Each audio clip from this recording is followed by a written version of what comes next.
This meditation is an invitation to relax deeply using only the breath. Breathing in through the nose, count to 6.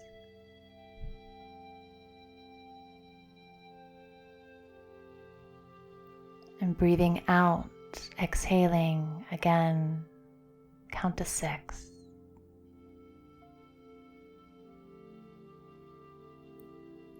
Again, breathe in slowly.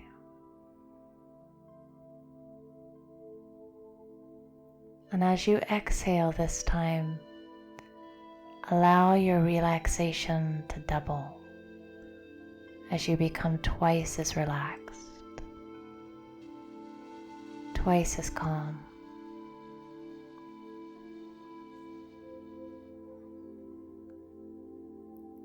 Take a slow, deep breath in, and every time you exhale, imagine that you go deeper and deeper into the center of your being, where there is complete stillness.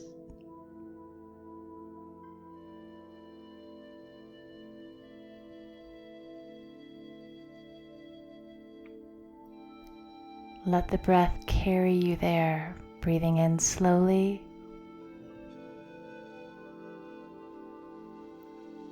and exhaling as you double your relaxation and go deeper and deeper into the center of your being.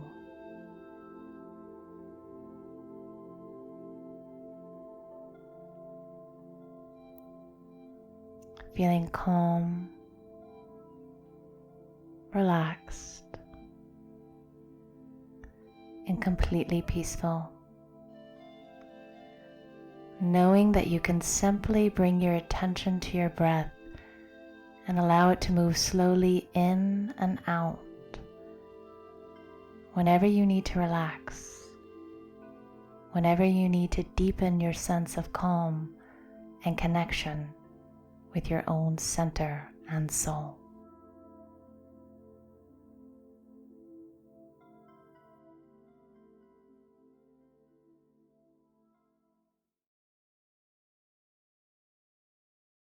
Greetings of peace, everyone.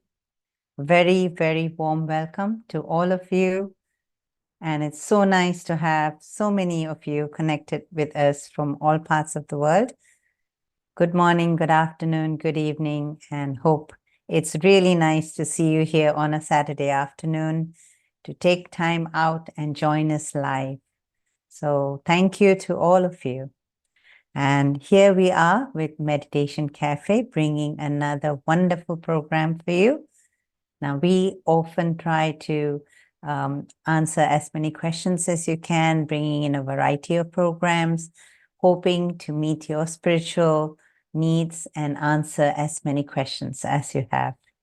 So Meditation Cafe is almost 3 years nonstop, and we hope that we continue this service to give you the best we can.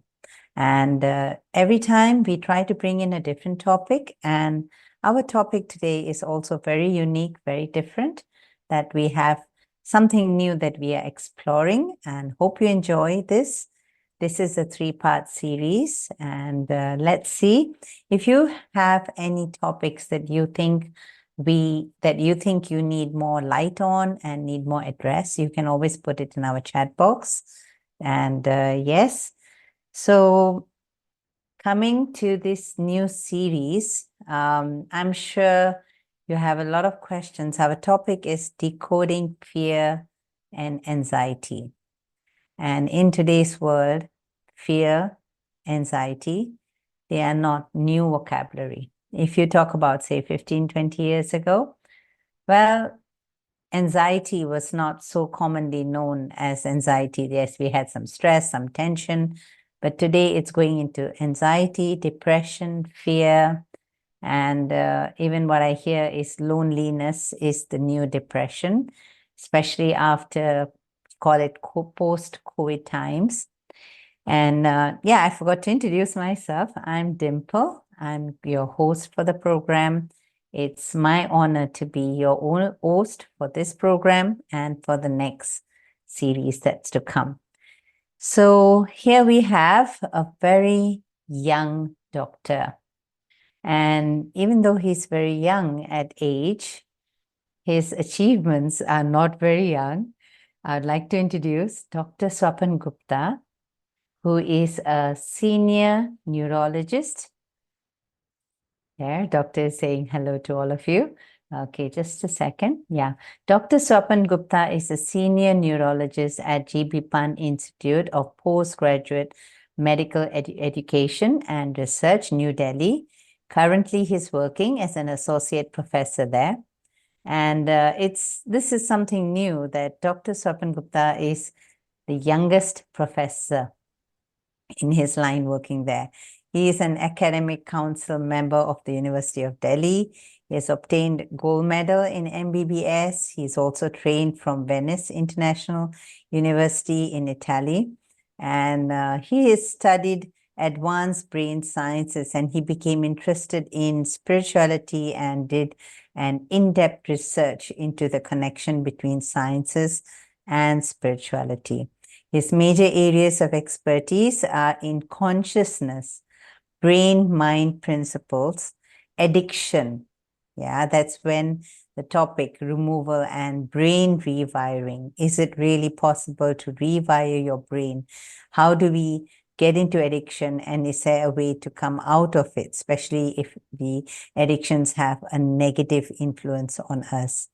So he's done many TV shows, and the combination of his knowledge in both modern neurosciences and ancient spirituality principles are very rare, unique, and that is the specialty of Dr. Swapan Gupta. He has done many programs, and we warmly welcome him.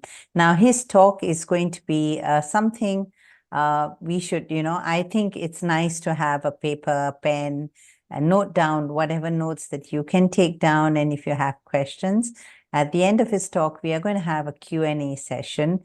So you could put it in the chat box, and we will try to address as many questions as we can, and hoping that we can address most of your questions. And if at all, we can take it to the next series, because as I told you in the beginning, this is a 3-part series. So let's make the best use of this.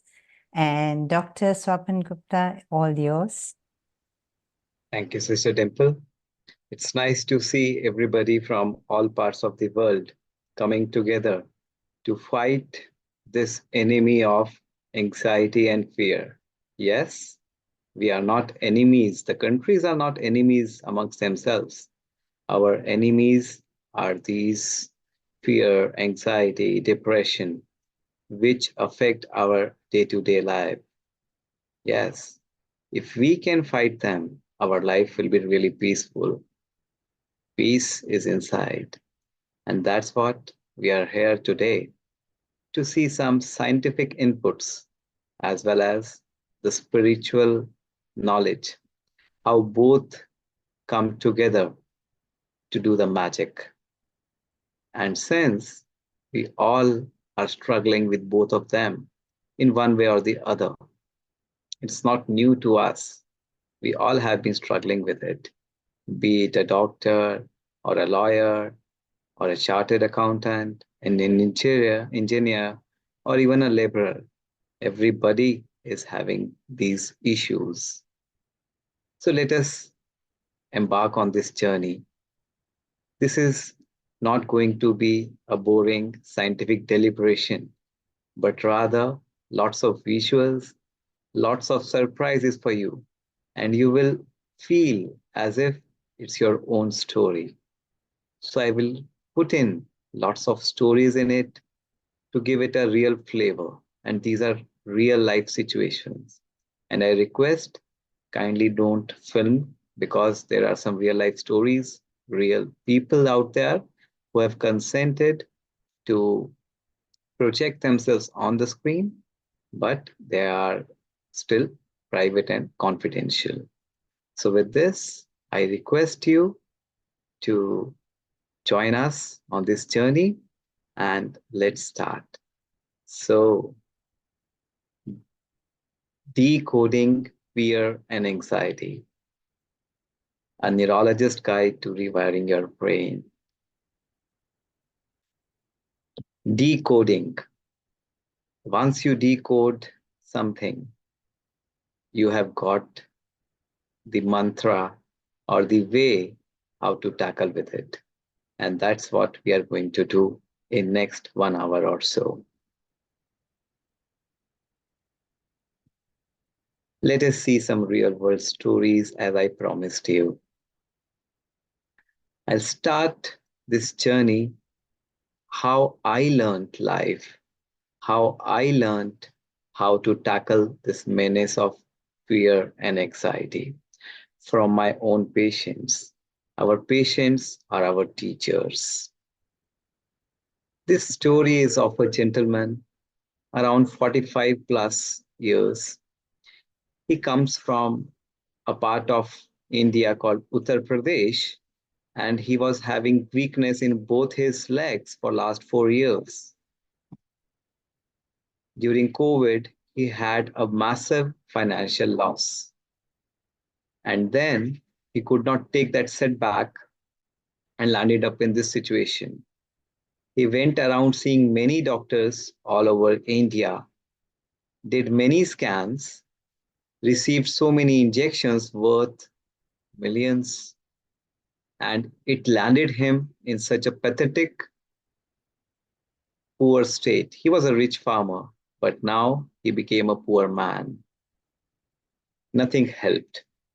He came to us, we admitted him, and you see, 7 days later, this is him walking without support, and he is all fine. Can you believe it? See another girl. She was a class 12 student and she had this problem of right eye. Can you see that? Her right eye is getting shorter as she is speaking. So her complaint was she could not open her right eye fully like this. Went around many doctors. We admitted her, gave her 5 days of something called as PB, which we also gave to the last poor man. And you see, this is her video after 5 days. Can you see the magic? The magic PB? Another lady. She is 42-year-old lady.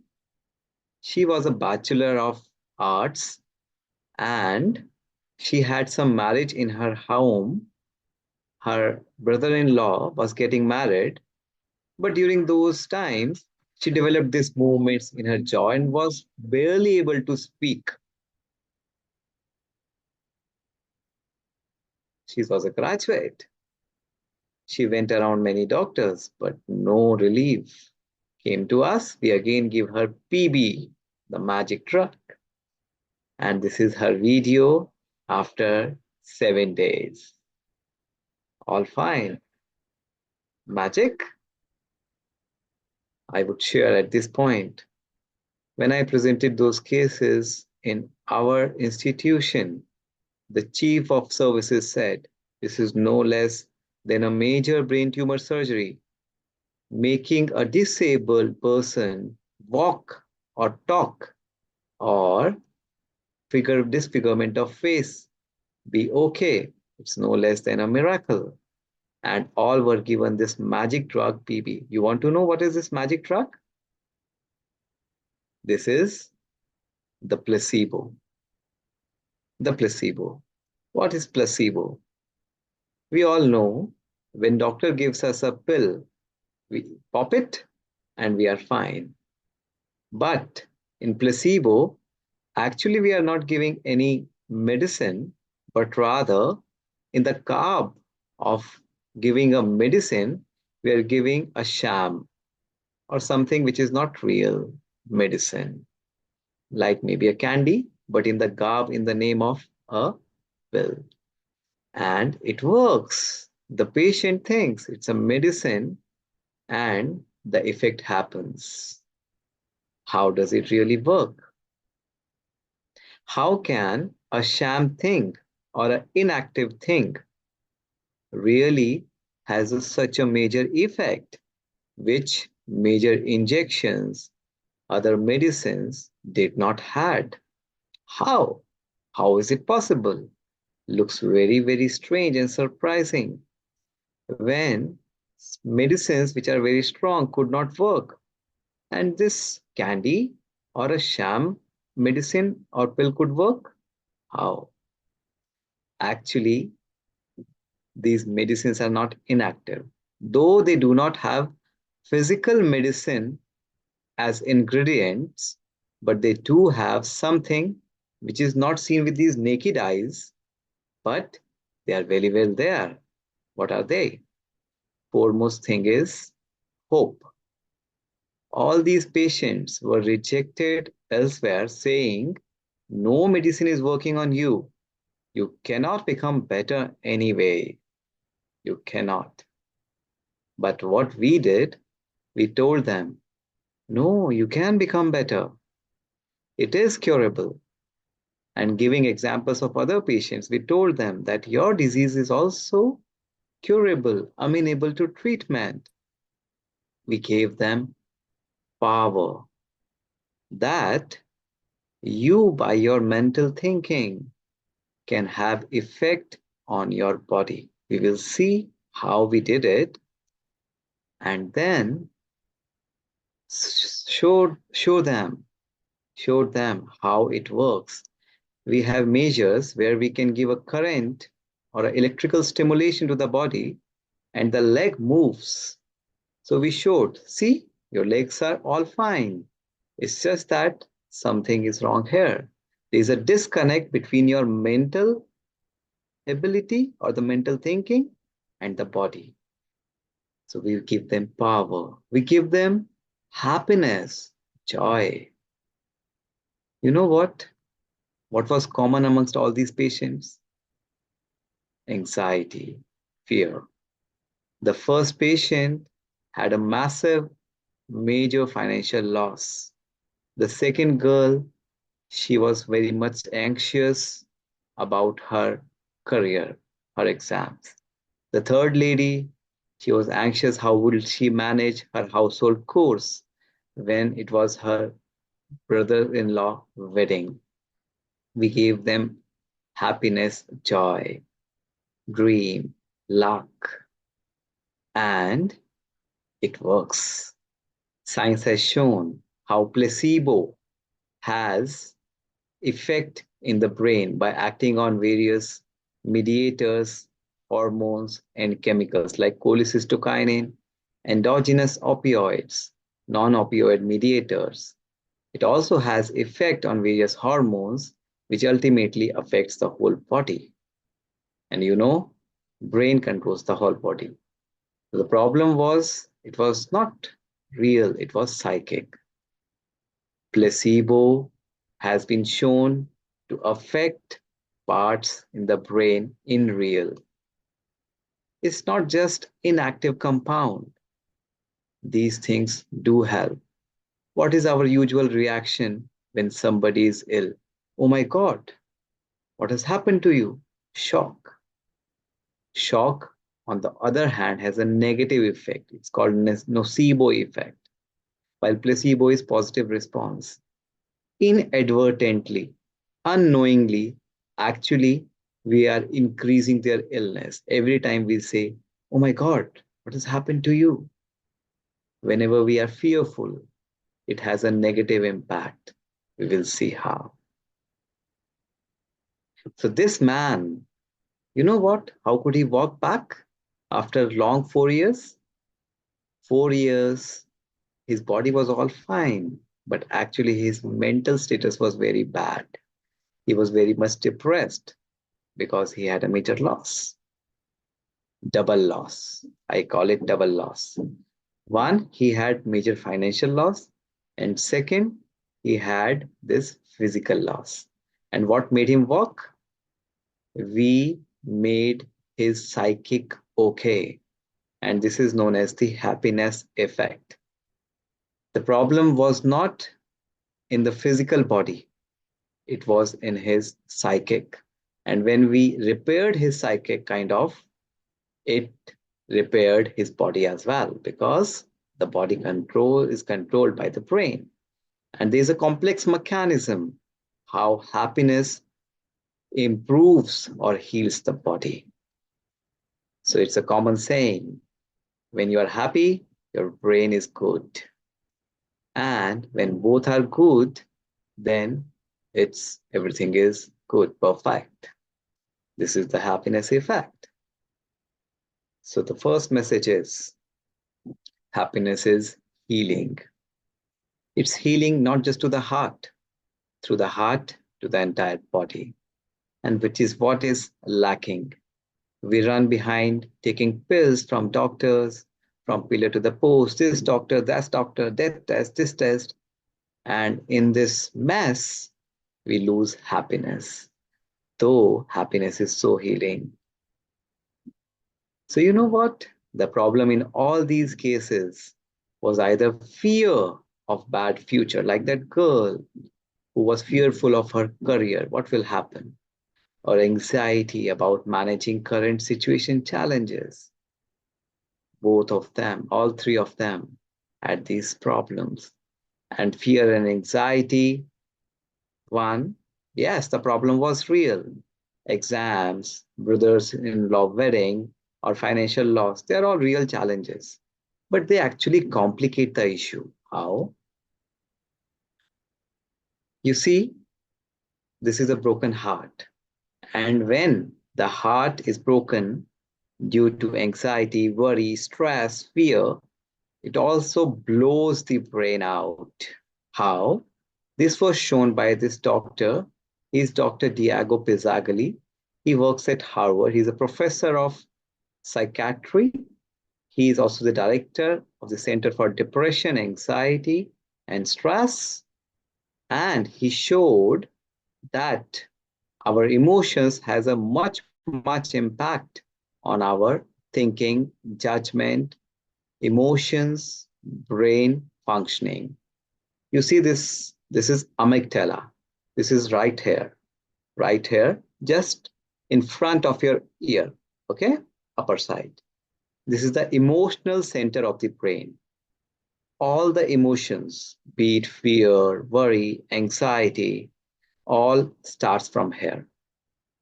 And he showed amygdala has a positive, very strong influence on prefrontal cortex. This is the front part of the brain, right here, right behind this bone.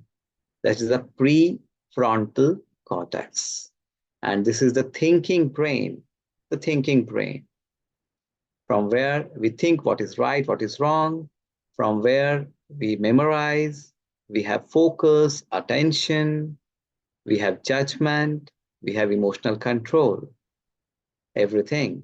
And you see, overactivity of this amygdala represses the prefrontal cortex and the regulation of emotions, while repression from amygdala causes underactivity in the prefrontal cortex.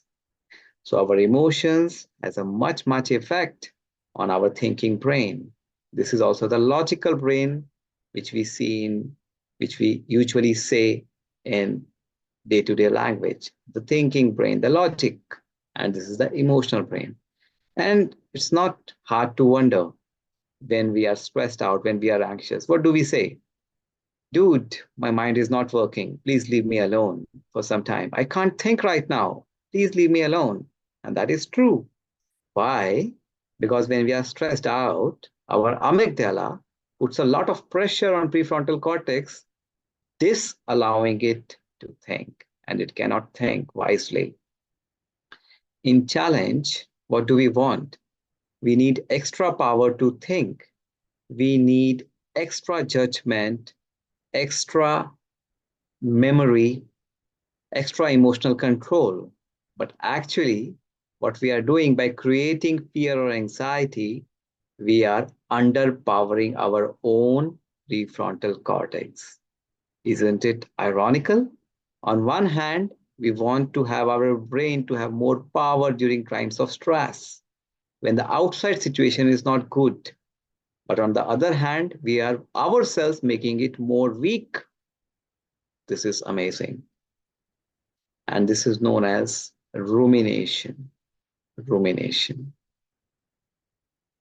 Negative thoughts that are leading to medical diseases, like you just saw, and they're known as psychosomatic problems. You must have heard this term quite often. This is hysteria.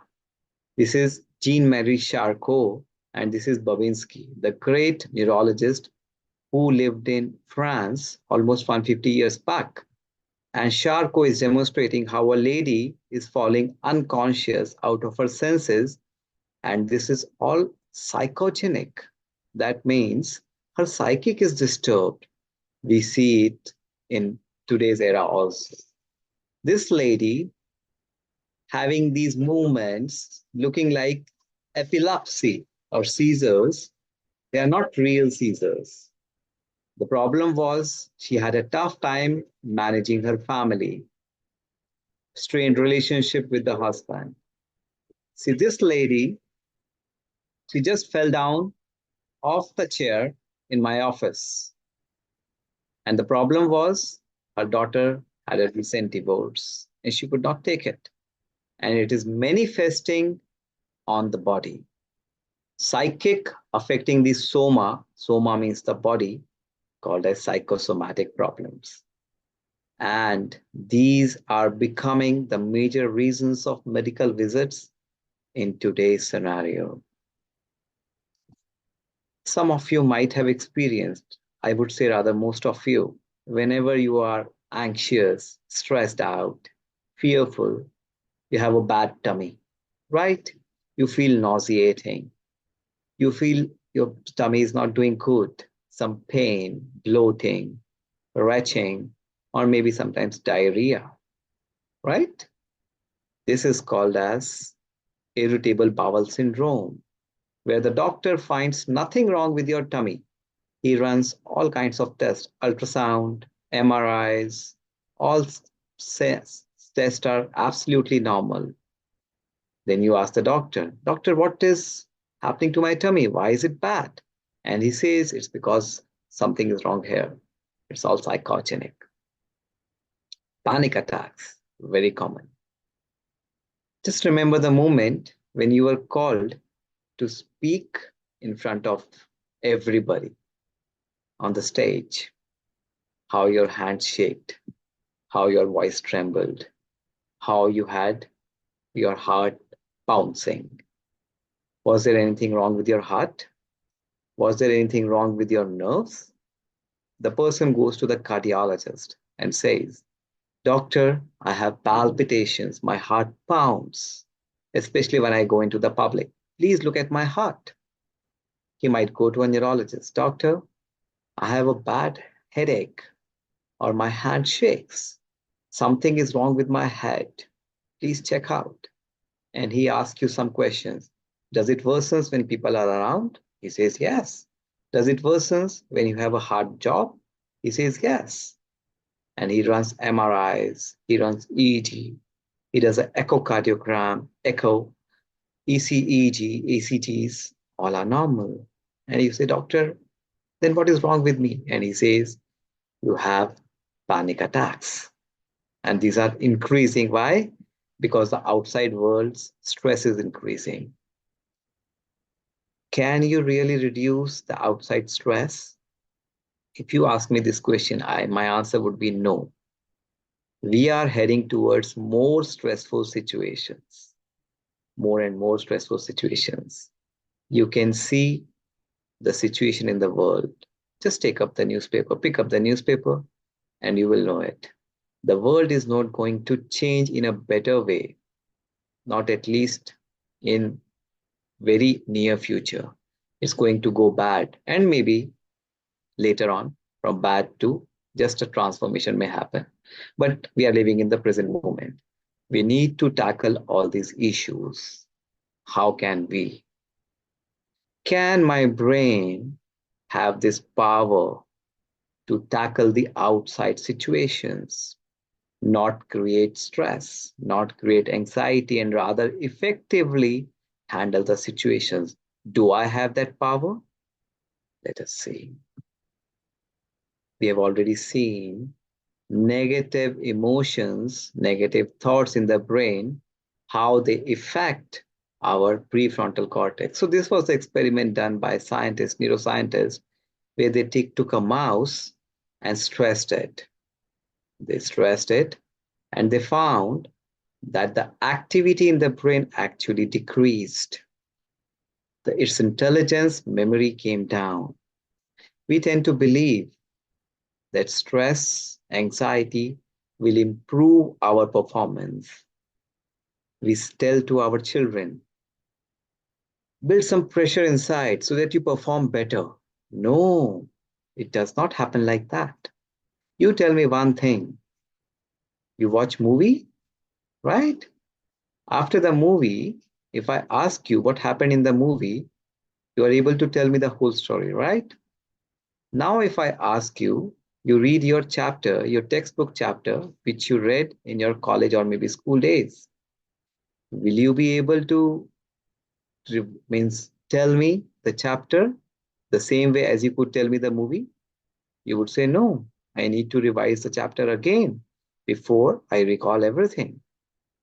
This is our experience when we were schoolgoers or when we went to the college. Why is it so? Why we watch movie one time and we remember it? Why we read our textbook, we listen to our teachers, we can't remember it? The answer is simple. While we were watching the movie, we were stress-free. While we were reading the textbook or listening to our teacher, we had some anxiety or stress in our mind. Something is going on. And it reduces our memory. It is very clear. So depression, which is the extreme form of worry, extreme form of stress, it causes the hippocampus. Hippocampus is the memory seat of your brain. It increases the cortisol, which is a hormone in the brain, and impedes, it retards the development of neurons in your brain. So stress, anxiety, fear are not at all productive to your studies or any other job or any other work. Be very clear about it. Anger or stress. We say sometimes it's important to be angry to get work done. How far this statement holds true? We have already seen anger, stress, depression, fear, worry. All these have a negative impact on our prefrontal cortex, the front brain, the thinking brain. How more evidence do you need? If you see even the scriptures, what Lord Buddha said, holding on to anger is like drinking poison and actually expecting the other person to die.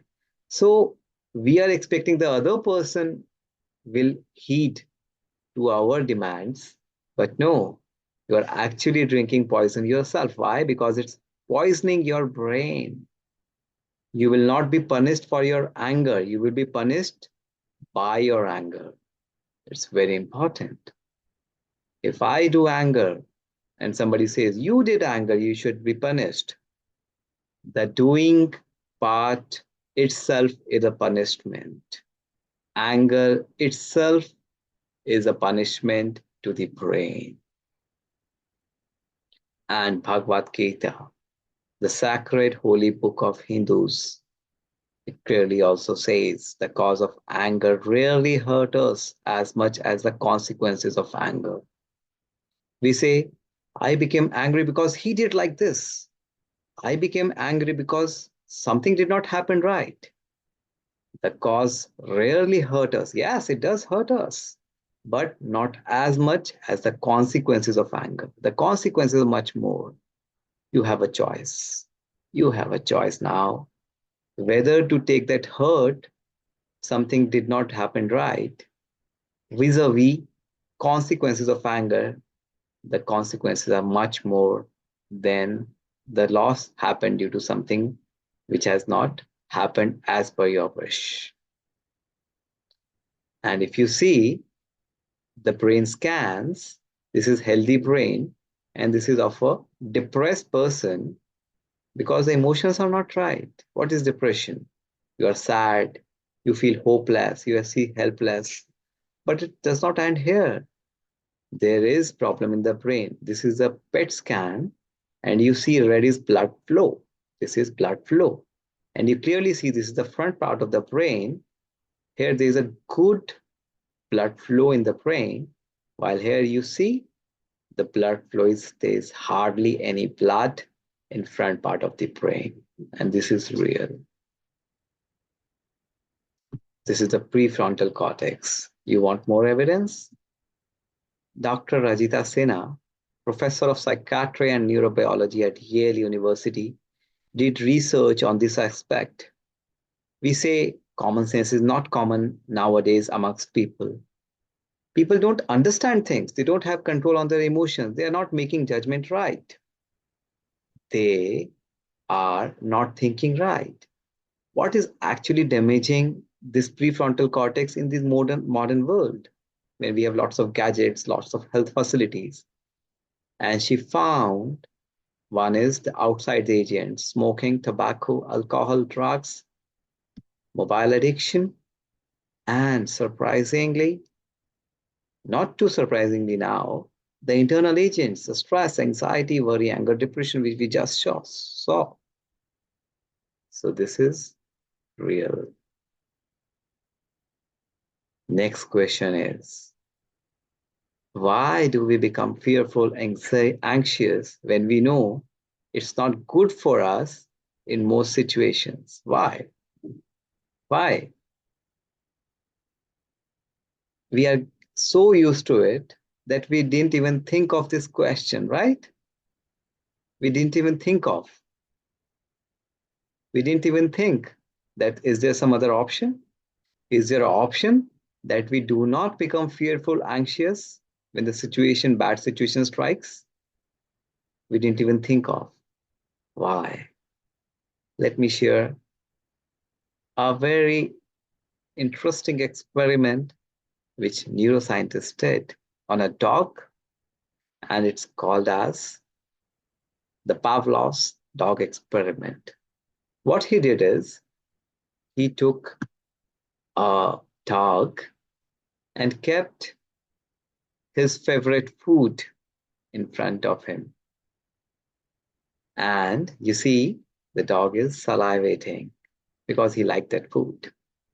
And then they rang a bell in front of the same dog. There was no response. Why should there be any response? And then they rang the bell and kept the food together for a few days. And the dog was salivating. And after some time, what they did is they only rang the bell. Guess, will the dog salivate? This picture could be wrong also. Apply your own mind.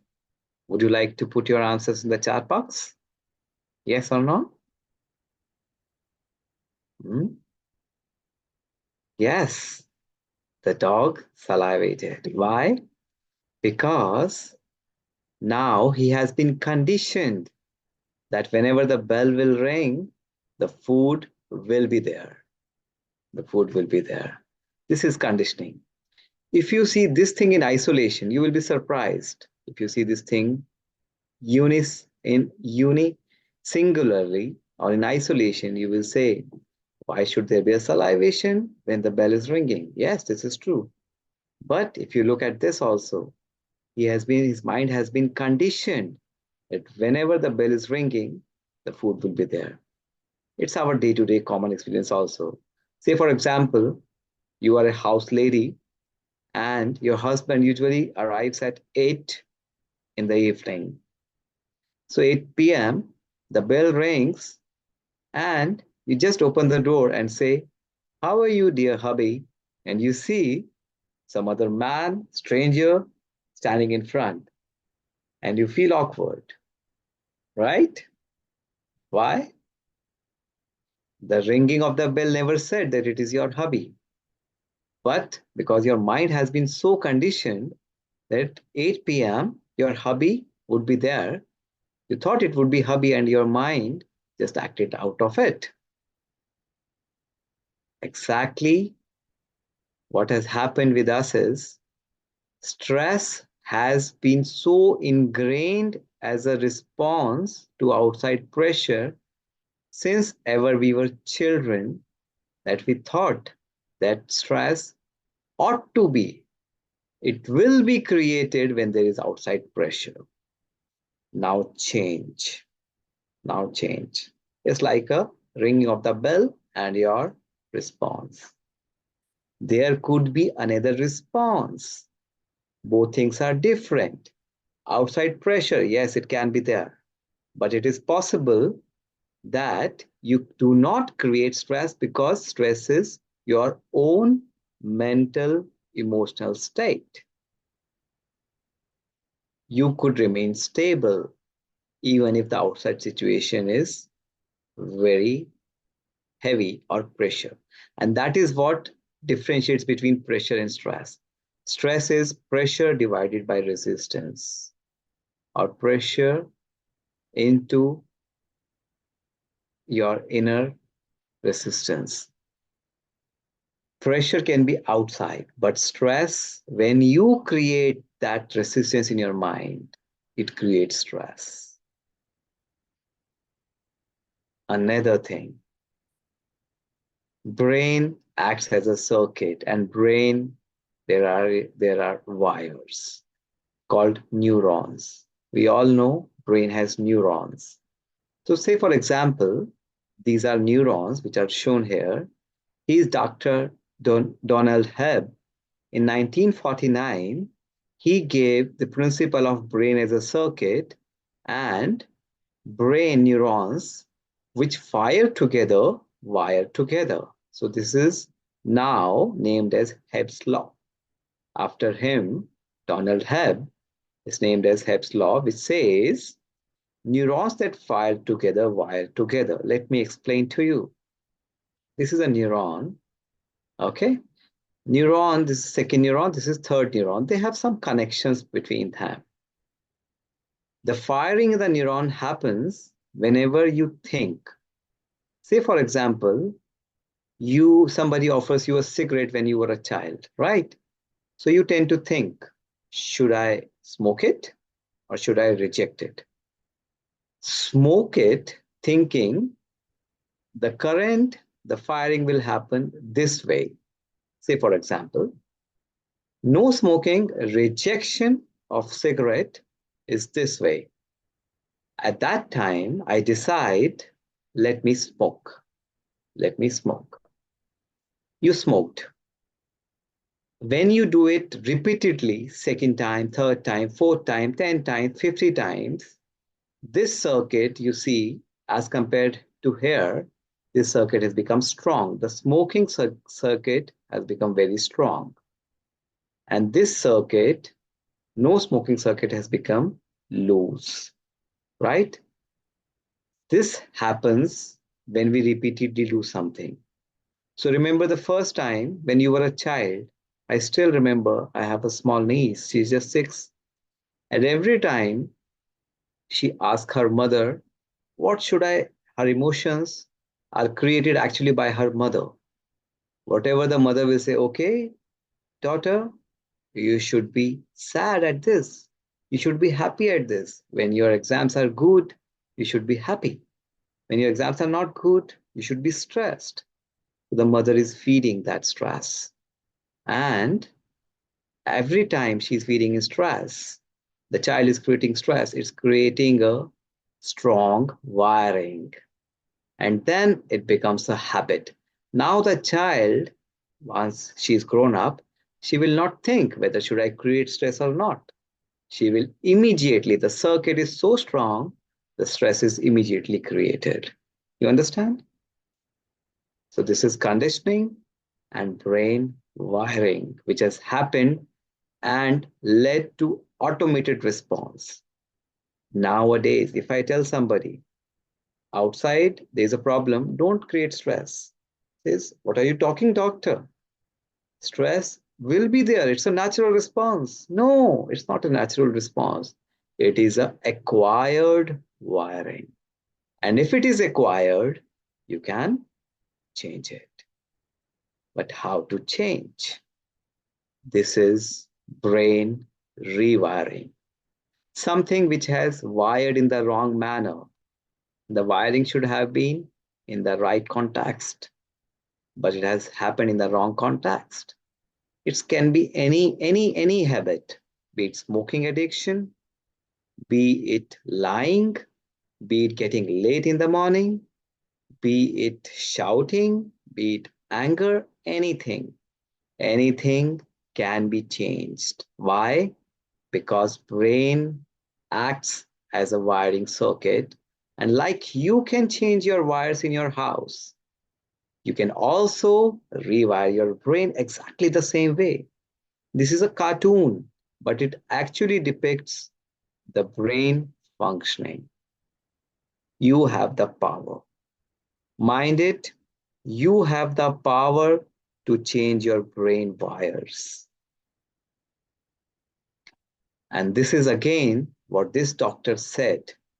Brain has neuroplasticity. When it can create circuit in the wrong manner, wiring in the wrong manner, why can't it create circuit in the right manner? It can. It can.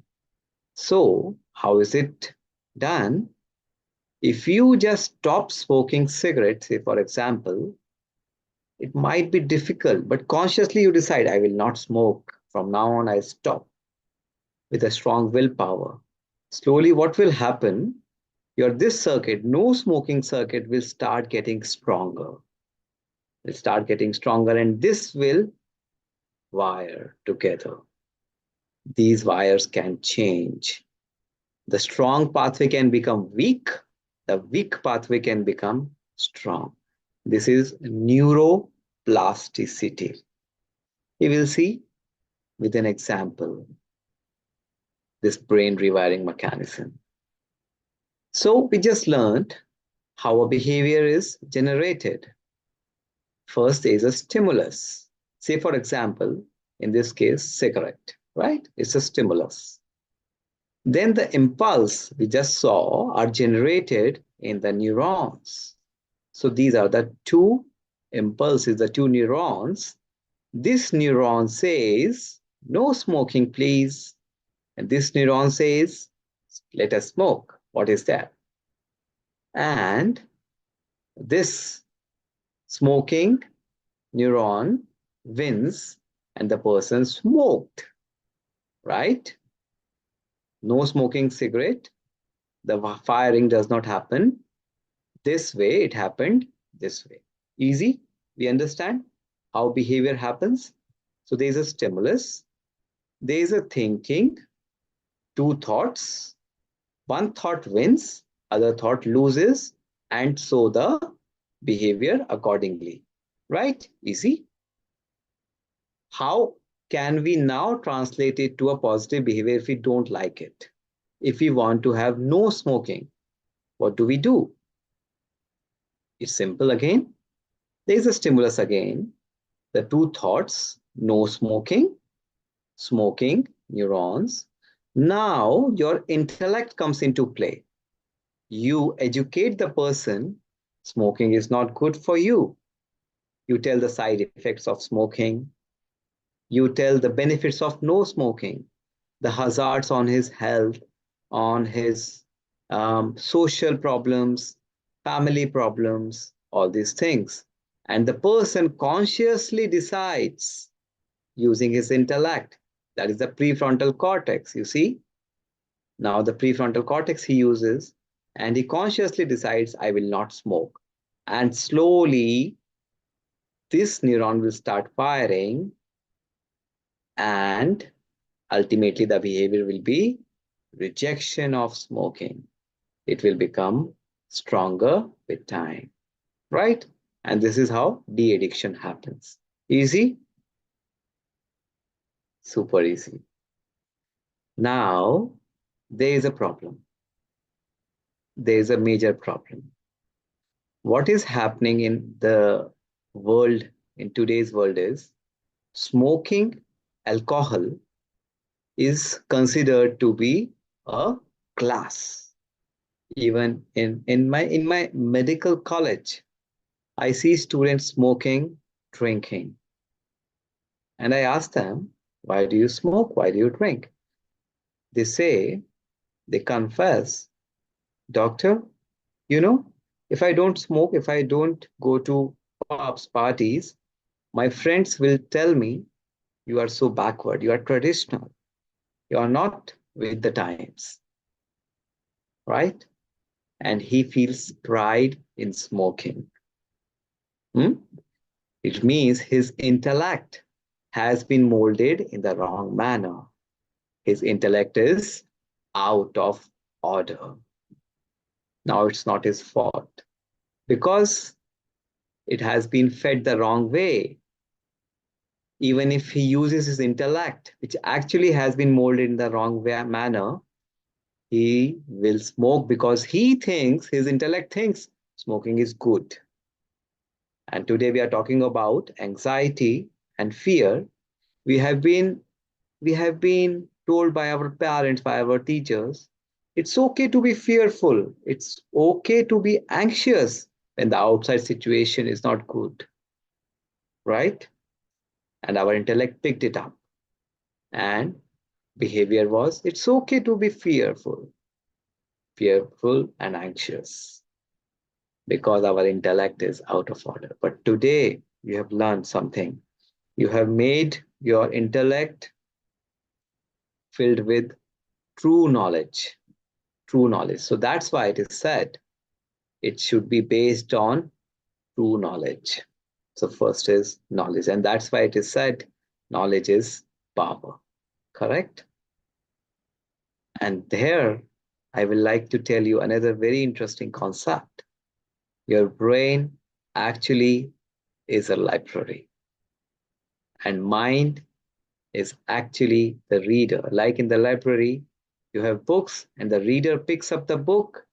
Same way, your mind picks up the knowledge, the information which is there in your brain, and then creates the thoughts. It's a common saying. We usually say, my mind is not in my control. It's thinking weird. It's thinking bad. It's not allowing me to sleep. We usually say that, right? My mind is very bad today. My mind is not just listening, not listening to me. Actually, never curse your mind. Never blame your mind. It's like an innocent child who is just picking up what you have fed in your brain library. Say, for example, I tell you an example. Today, you decide you will watch a horror movie tonight, and you watch a horror movie and you go to sleep, right? And you sleep off. In the middle of the night, when you wake up to go to the washroom, some rope comes in your way and you accidentally step on it. What will you feel? Like a snake, right? Next day, you sleep doing meditation. And then you wake up in the middle of the night and you step up on that rope. Will it feel like a snake? No, not at all. Why? Because in the first instance, when you watch the horror movie, you have fed in that feelings, that emotions of horror into your brain library. And the mind just read that book of horror and it created thoughts based on that information which was fed in your brain. And that is what we are actually doing, watching web series, watching posts on Instagram, watching reels on YouTube. What are we doing? We are mostly watching reels, web series based on lust, greed, anger, ego, jealousy. All these emotions are being shown in these reels, web series, isn't it? Right? And you know what? When you are watching them, actually those emotions are housing into your brain library. And whenever you create a thought, your mind creates a thought, it creates a thought based on those books, information, emotions only. And that's why we are becoming more fearful, more anxious. What happened in COVID? You remember? Every news channel was flashing those horrors, those fears, those anxieties of people. And people were watching them, taking that emotions inside. And the slightest fever, even if they don't have COVID, they don't have tested COVID positive, they would just die. People have really died out of just fear that what if I catch COVID? And this is exactly because they have fed emotions of fear into their brain.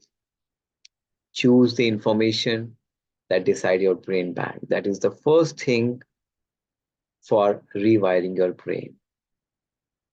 First thing for rewiring your brain, you have to fill in your intellect with the correct information, which is not only correct, but also pure positive, based on pure positive emotions.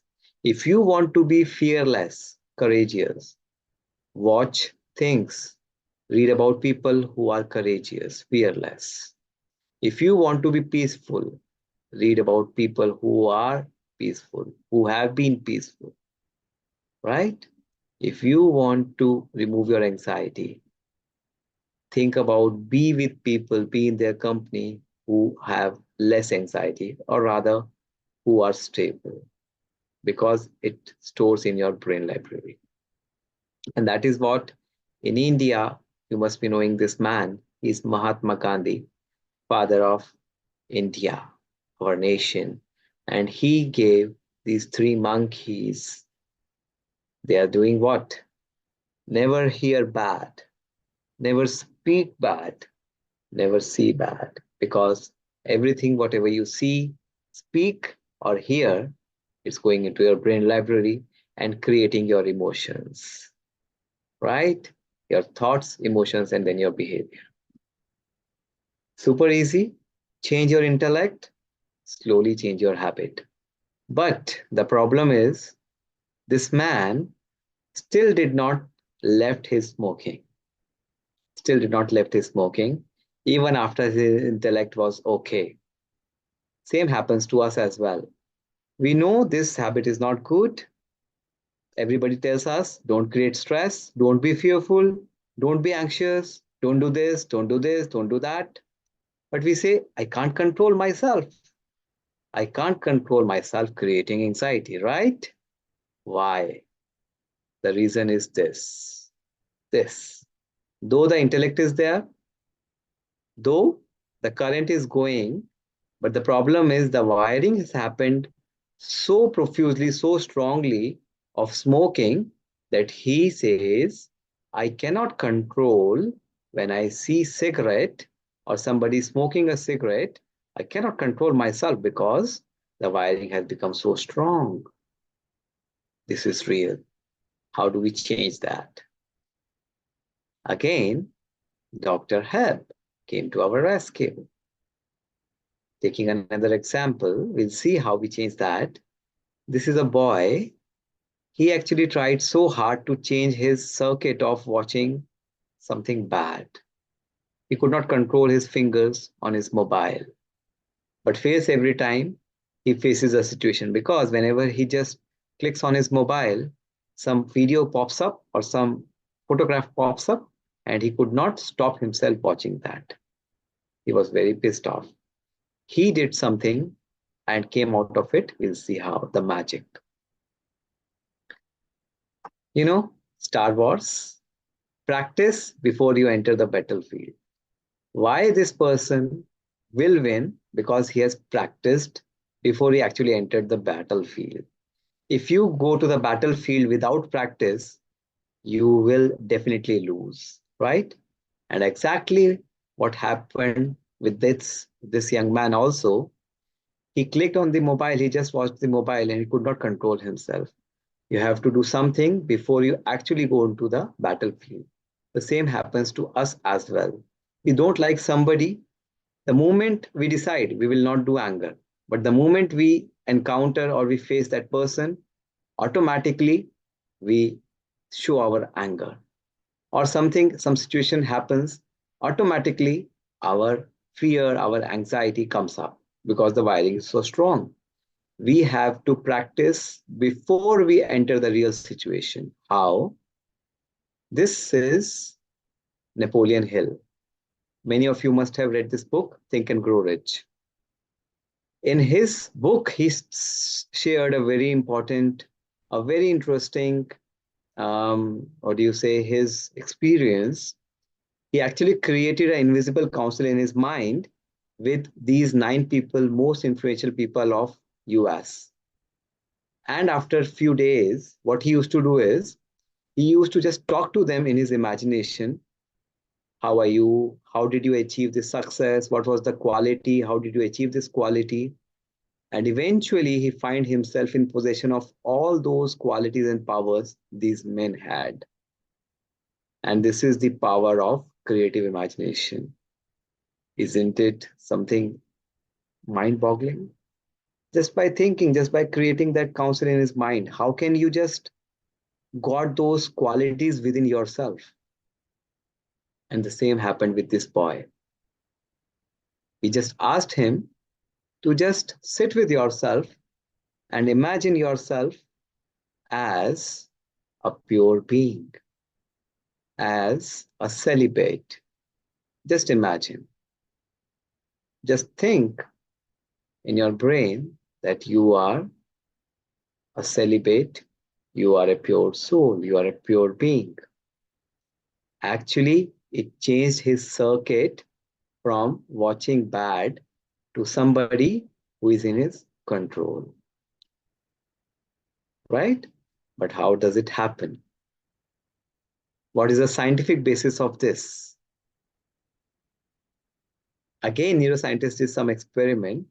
I will share with you. They took a banana, a monkey and a banana, and monkey, while he was eating the banana, they mapped his brain using special cameras, right? And they saw these areas of his brain got activated, the red ones.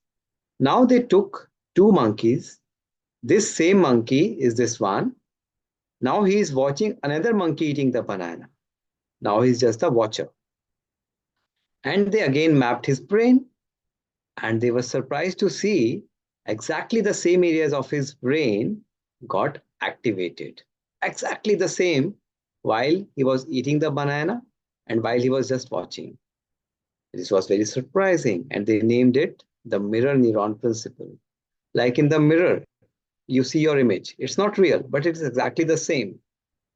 For the brain, the mirror image and the real image, they are the same. It cannot differentiate between the two. And that is what is the power of imagination. For example, you just think of chocolate pudding in front of you. The chocolate pudding, just think that you are tasting it. It causes some watering in your mouth, though the chocolate pudding is not in front of you. Why? Because brain circuits get activated even if the situation is real or even if you imagine it. And that's what happened with Napoleon Hill as well as that boy. Both of them just imagined those situations, and it actually, the brain was like it is happening in real, because the brain cannot differentiate between real and imagination. Right? Now, what is that what we are thinking most of the times? We are thinking and watching people who are fearful, who are anxious. We are watching the world outside. And it is true also. The world is full of people who are fearful, anxious in their own lives. And we are thinking about them. We are thinking about stress most of the times. When we are thinking about it, just thinking about it, it's actually activating those circuits of fear, anxiety again and again. Even if you do half an hour of meditation, but the whole day you are thinking about stress, you are thinking about anxious, anxiety, you're thinking about people who are fearful, bad people. It is actually strengthening your circuits of those bad emotions. And you say, why I am feeling stressed out? I was a cool person. I was a happy person. Why I became anxious person? Why I became a fearful person? Because we have been thinking about them. And this is how depression also develops. Say, for example, something bad happens to me. Say, for example, I lost my job. Okay. It's an event. But whenever I think about it, I experience the same emotion of sadness again and again. I think daily. I think daily, and I relive that emotion of sadness daily. That single event became multiple events over days. So the same emotion of feeling dejected, creating again and again into the mind, for the brain, it was like a real thing, and a dejection results into major depression. And that explains why some people escape depression. Anything happens to them, okay, it's a setback, but they move on. And that's why we say, move on, please. Somebody who does not move on, he relives it again and again, and then lands himself into trouble, double trouble. Outside trouble was there. By creating the emotions again and again, he's creating double trouble. So, is it wise? Is it wisdom to create double trouble? Outside trouble, I may not be able, it may not be in my control always. But creating that emotion in my mind, it's my control. Why don't we reduce that trouble at least? And if you reduce that trouble inside, outside trouble will also get better. We have seen those patients who got better just by healing their minds. So not just these three monkeys. I will say from now on, add another monkey to your dictionary who does not think wrong, who does not think negative, who does not create negative emotions. Very, very important. And that is also the principle of meditation. If you want to understand meditation, just understand meditation is a mental exercise wherein you create thoughts, positive thoughts, and by creating positive thoughts, you are actually creating those positive circuits in your brain, and you tend to become like that. So the answer is very simple. If you want to become fearless, just if you sit with yourself and remembering the supreme power represented here by this light, the bright light. Jesus has said God is light. So God shown as a light, in his remembrance, you sit and you just repeat with yourself these affirmations. I am a pure being. And feel it, that you are very pure in your mind itself. Nothing is extra required. You don't have to go anywhere. Your own house. Sit there, sit with yourself, and just thinking about the Supreme Lord, because He's ever pure. If we think about people, they are not pure. So we use God or the Supreme Power as the facilitator for our thinking, actually. It's a facilitation, right? So that we are able to think about purity. So we take Him as a base, and we think that like He's so pure, I'm also a pure being. We call Him Godfather, right? Oh Lord, oh Father. So He's our Father, like Son. We think like He's all peaceful. He always is merciful, peaceful. I am also a peaceful being. Like He is almighty. Might means power. He's all powerful. I am also a powerful being. And this thinking, taking Him, making Him as that base, thinking about him, and then creating those emotions of purity, peace, and power, I'm actually enforcing my circuit, making it stronger. Till now, what we were doing is we were thinking about people, stressful situations, and unknowingly, inadvertently, we were creating those circuits of fear, anxiety, stress, depression, restlessness, wildness, lust, anger, greed, ego, because we were thinking these things, taking people out of those spaces. But now in meditation, if we think like this, we become like that. If I remain mostly unhappy, the answer is very simple. I'm taking negative energy in the form of unhappiness from outside, the people, the situations. Now, if I will take happiness from the storehouse of happiness, the God. And I will repeat in my mind. Just think, no need to speak anything from your mouth. Just repeat in your mind, like you have been repeating it, the bad things, the negative incidents. Now remember, I am a happy being. Now say in your mind, I am a loveful being. I am a blessed soul. We will try it at the end of the session also. And this circuit forms. This is scientific.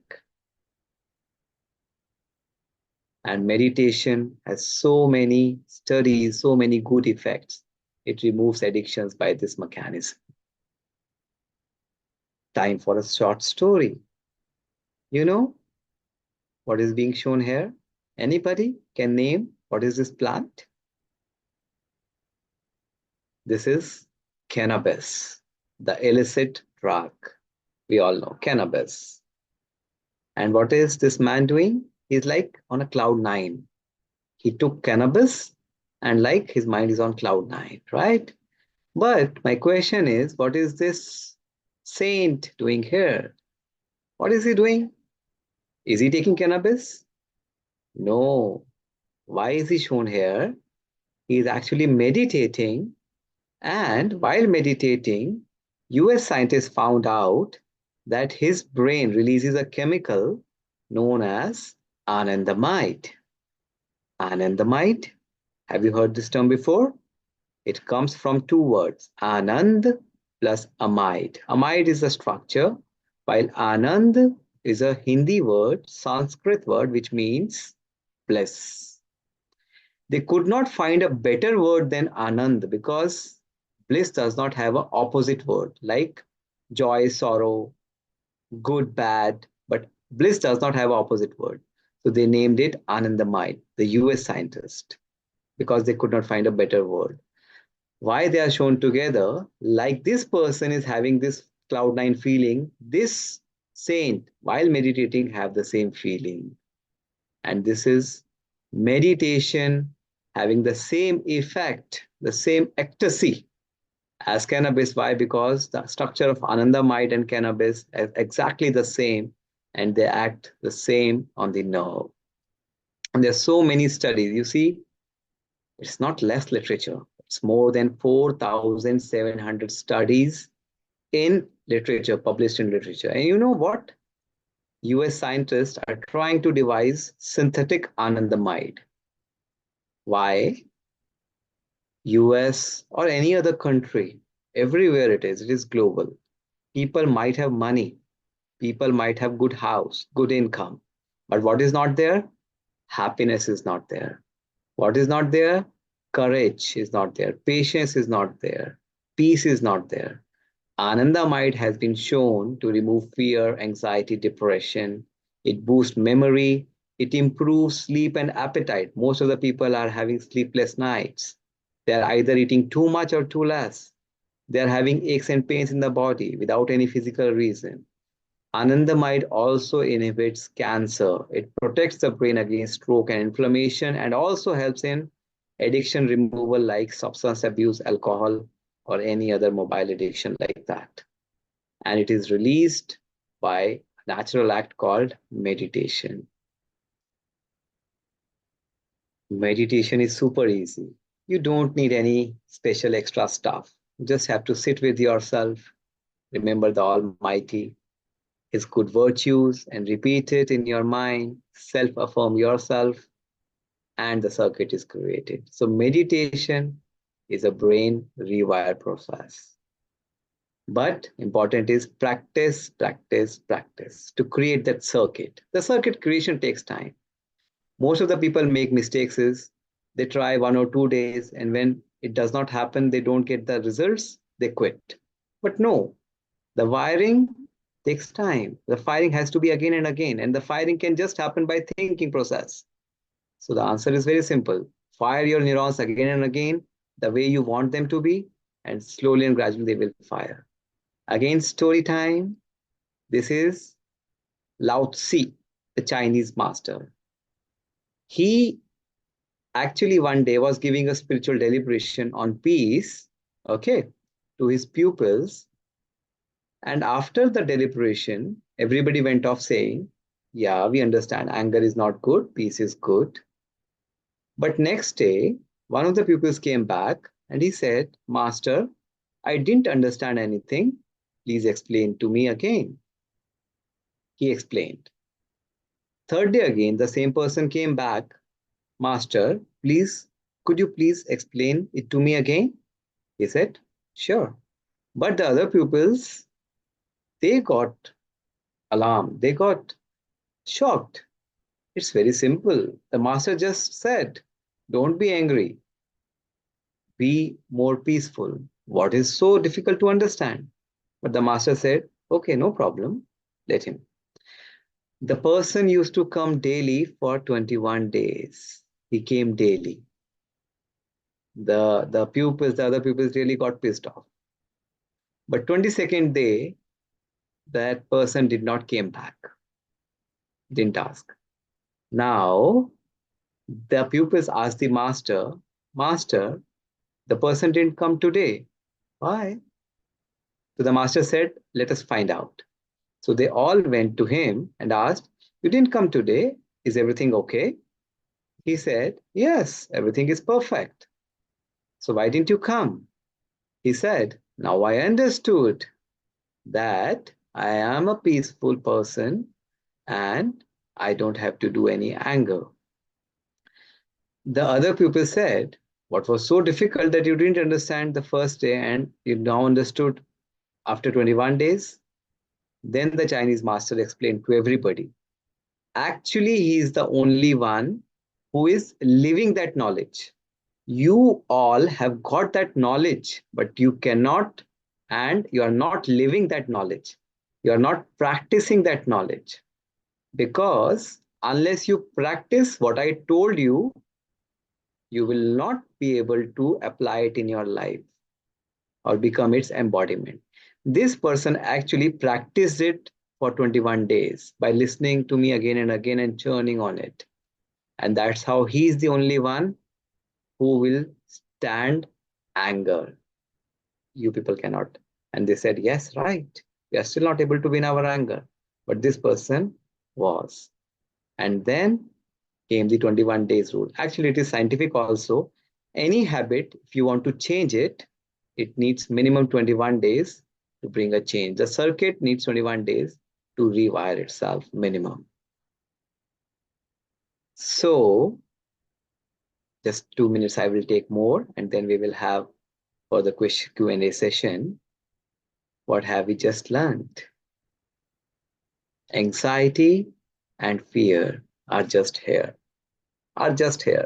Situations are outside. They do not give us anxiety or fear. They are just situations. It's my choice whether I create anger or I create peace, whether I create stress or whether I create stability, whether I create anxiety or I remain calm, whether I create fear or I remain silent inside. It's all here. It's all here. Brain is a gift of God to us. Animals cannot do this. Animals consciously cannot decide their reactions. They are stereotyped. God has not given them so much of intellect to understand all these things. So they behave as if, means it's very natural for them. But we can change our behavior patterns. We can change our thinking patterns. We can change our emotions. And you know what? Like brain is a complex network we have just seen, and there are 100 billion wires, 100 billion wires, and the innumerable connections. So your brain has so much of potential to change. And all these connections decide what kind of person you are. And that's why we are all different. We all have brain, but the connections are different. You see, connections are so different. And these networks or connections decide the type of thinking and a particular behavior. In Sanskrit, we call it as sanskar. It's not the stimulus which decides our thinking or behavior.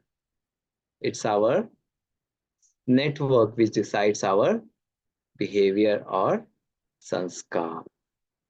So the power is in my hands, not outside. Outside situation can be anything. If my brain, my sanskar, my behavior, my network is good, I can stand any situation. And meditation is a very effective brain rewiring neuroplasticity technique, which is must in today's era to face any challenging situation. I'm not here to tell you how to change the situation. I'm here to tell you how can you make yourself powerful to allow yourself to stand that situation. Story, I will share a small story and then we end here. There was a king. He, it was 15th century, and he used to go barefoot in the forest, right? To do his hunting part, right?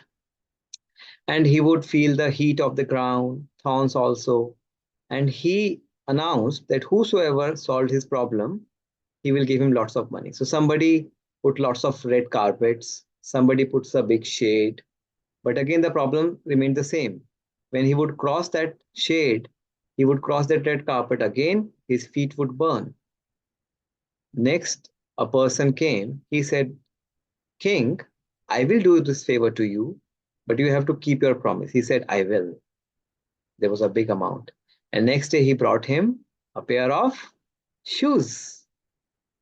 And then the king would walk anywhere without fear, without anxiety, that his feet will burn. He is no longer dependent on the outside situation because he has his own safety in his hands. And that's what we need to learn.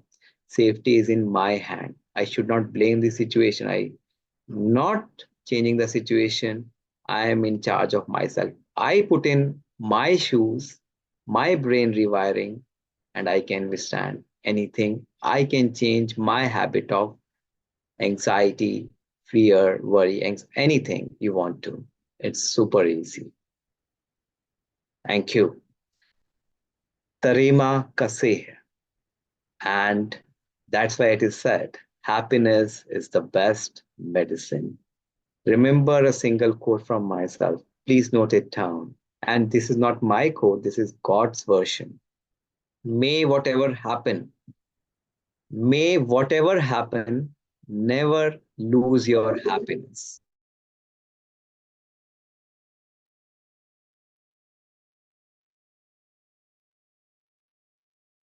Wow, that was really lovely, Doctor. I was very taken back by your words, terima kasih, as you made an effort to make it for the Malaysian crowd.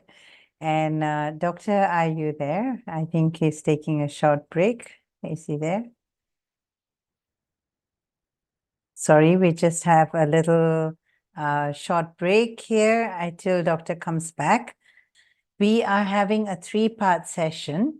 So I think Sister May, yes, these are the programs. So these are our upcoming programs.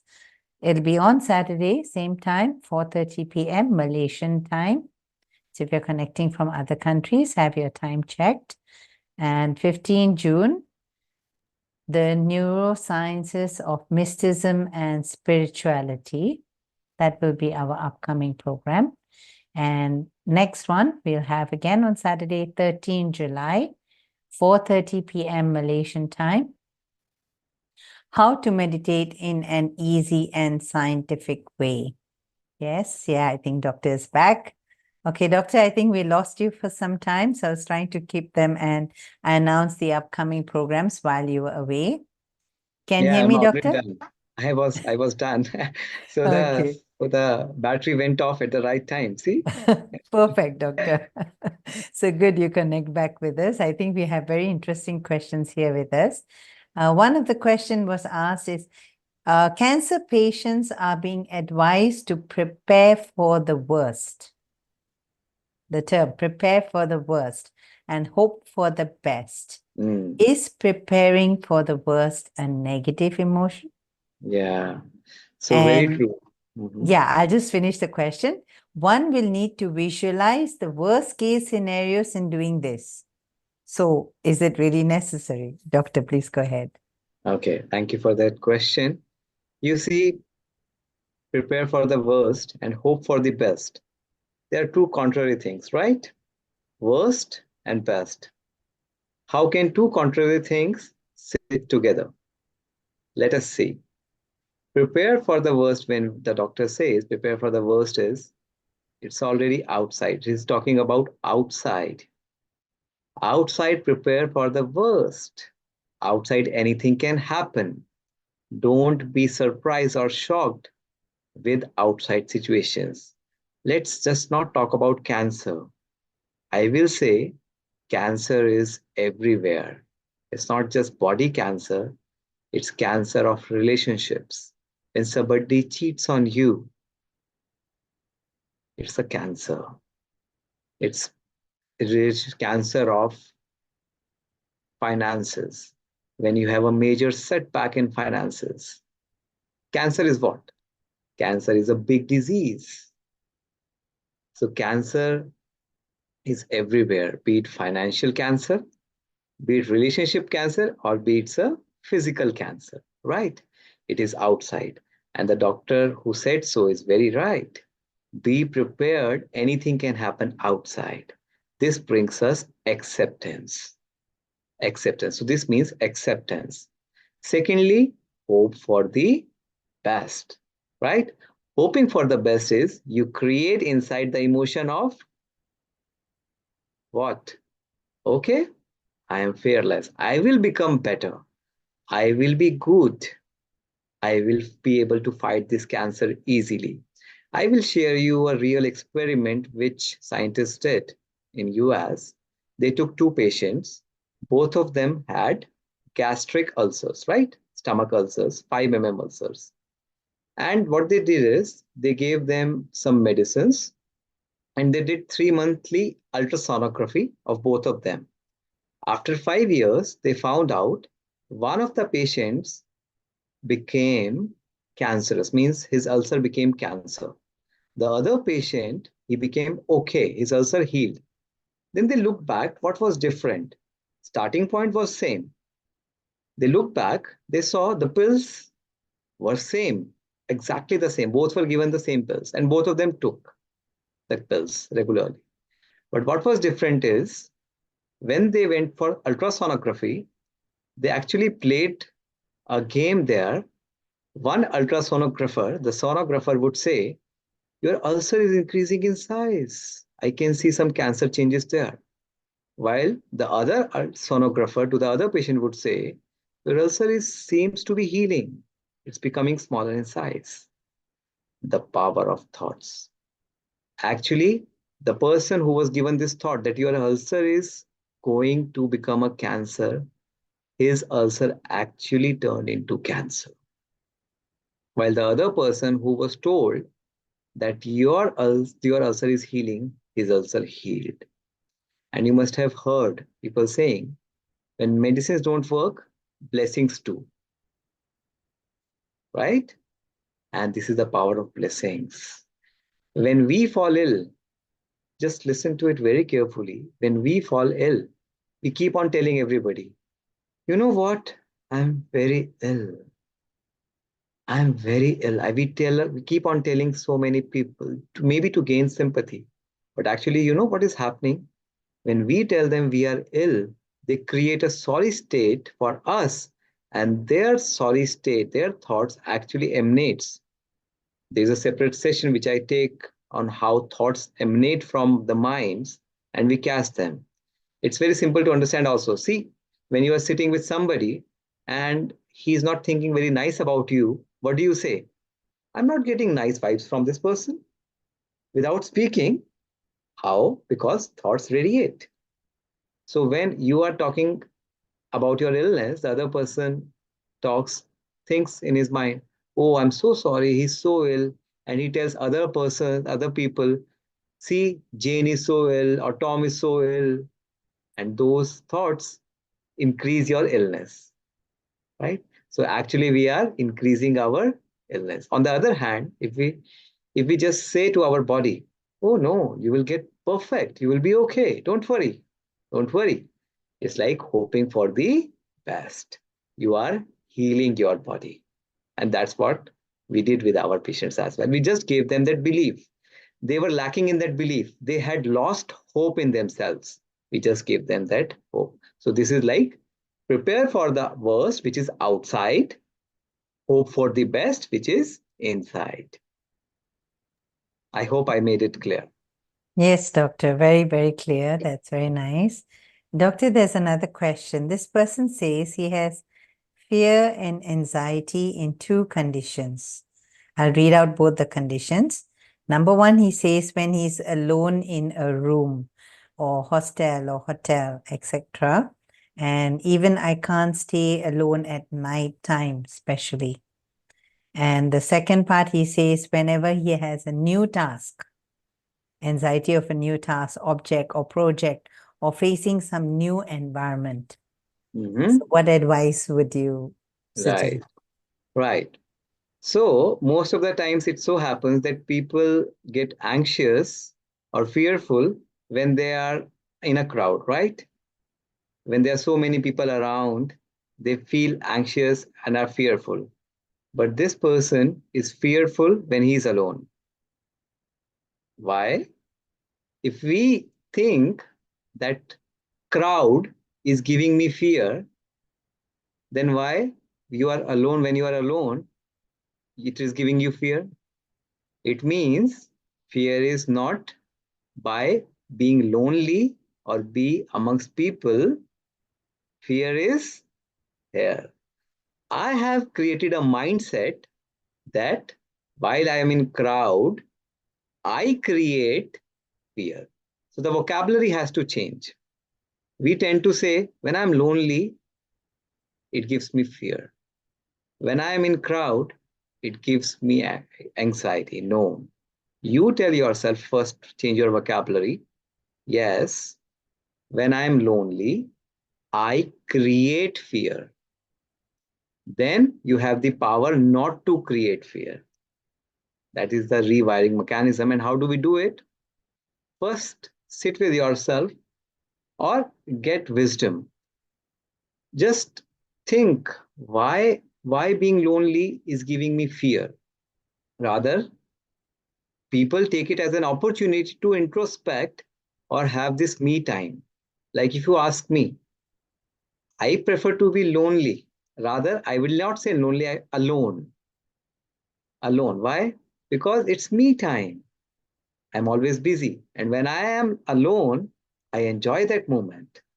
So it's just a mindset. The person start looking at the advantages of being alone. When he's alone, just jot down the advantages. So it's like there's a half glass. I see half glass empty. Everything is empty for me. I see half glass full. Everything is full to me. So just change your mindset. Just for that, jot down the acts which you can do while you are alone, the positive aspects of it, and just rewire your brain. Tell your brain always, oh, see, when I'm alone, I can do this me time. I enjoy being alone. I can read on my own, whatever I want. I don't have to be according to anybody. I can do whatever I can. And slowly your mind will say, oh, being alone is so good. is so good. It's just a shift of mindset. And then, of course, so this is knowledge, and then practice. While you wake up in the morning, in the first thing what you do, because that time we will see in subsequent sessions how it happens. When you wake up, your mind is like a blotting paper, right? It absorbs whatever you think. So I think, oh, I just when I really understand that being alone is so good or is advantageous, I sit with myself and I reaffirm in my mind, oh, I enjoy being alone. Actually, I'm not alone. God power is always with me. I'm never alone. I'm son of God. He's always with me. And I enjoy his company. I cannot see him with my naked eyes, but I can feel him. And slowly and gradually, your mind will start enjoying that. And this is all we all have been doing, right? And this is so fun. You have to just shift. What about the second part, Doctor? When he says he has new tasks or objects or projects or facing some new environment, then I would say this is more anxiety. Right. Again, Yes. we have taken it in a negative way. Why? If I am interested with a new task or meeting new people, I take it as an opportunity to do something new, something innovative, to make new friends. Because we have so much alluded to our old idea that if I go there, we have become stereotyped that if I go there, I will become anxious. No. First is knowledge. Look at the positive aspect of it. And that's why we always say, be positive. It's a universal quote. Be positive, be positive. Be positive means anything to everything. Mind it. Anything to everything in this world has two sides. The two sides of a coin. The positive side, the negative side. Our mind is mostly trained to see the negative side. But we have to retrain our mind to see the positive side. And that is what saints do. They see everything positive. And that can be done by taking, I will say, this opportunity. I will take this opportunity to introduce to the concept of godly knowledge. Ever since I started studying godly knowledge, what I do first thing in the morning is I study these godly versions and meditation, and it has changed my mindset from totally negative to totally positive. Things which everybody would say, what is positive in this? I can find out the positive side of it. And once I find the positive side of it, it removes fear and anxiety automatically because I enjoy doing it. Beautiful, Doctor. Doctor, someone has written a question here. I'll read out the whole thing. Can doctors share what was done with the patients to rewire their brain within 7 short days? Example, day 1 activity, day 2 activity, and so forth. Understanding these steps can help us to work out a practical plan to rewire our brain. So there are fixed protocols, institutional protocols. The complete details, because these are official things on an open platform, I don't know. I'm not sure how far I can share the exact protocol because these are defined ones. These are medical issues. But to summarize, the patient, when he came, his both legs not working, say for example, the first patient, when I told him it's all in your mind, you have to take it out, otherwise you will never get better. This was my first earlier versions, what I used to do. And the patient would never get better because I have fed in his mind, you can never get better. Right? Then I changed my strategy. What I did is, whenever I used to go to him, I would talk to my junior colleagues, my doctor staff. See, remember that patient? Taking examples, he also had this problem. And when we gave this injection, his legs started moving, right? And next day when we went, and I told him, can you move your legs for me? And reluctantly, slight twitch was there, slight movement. And I just reinforced it. See, could you see that? Your leg moved. And it further reinforced the belief that he could move his leg. The problem was totally psychic.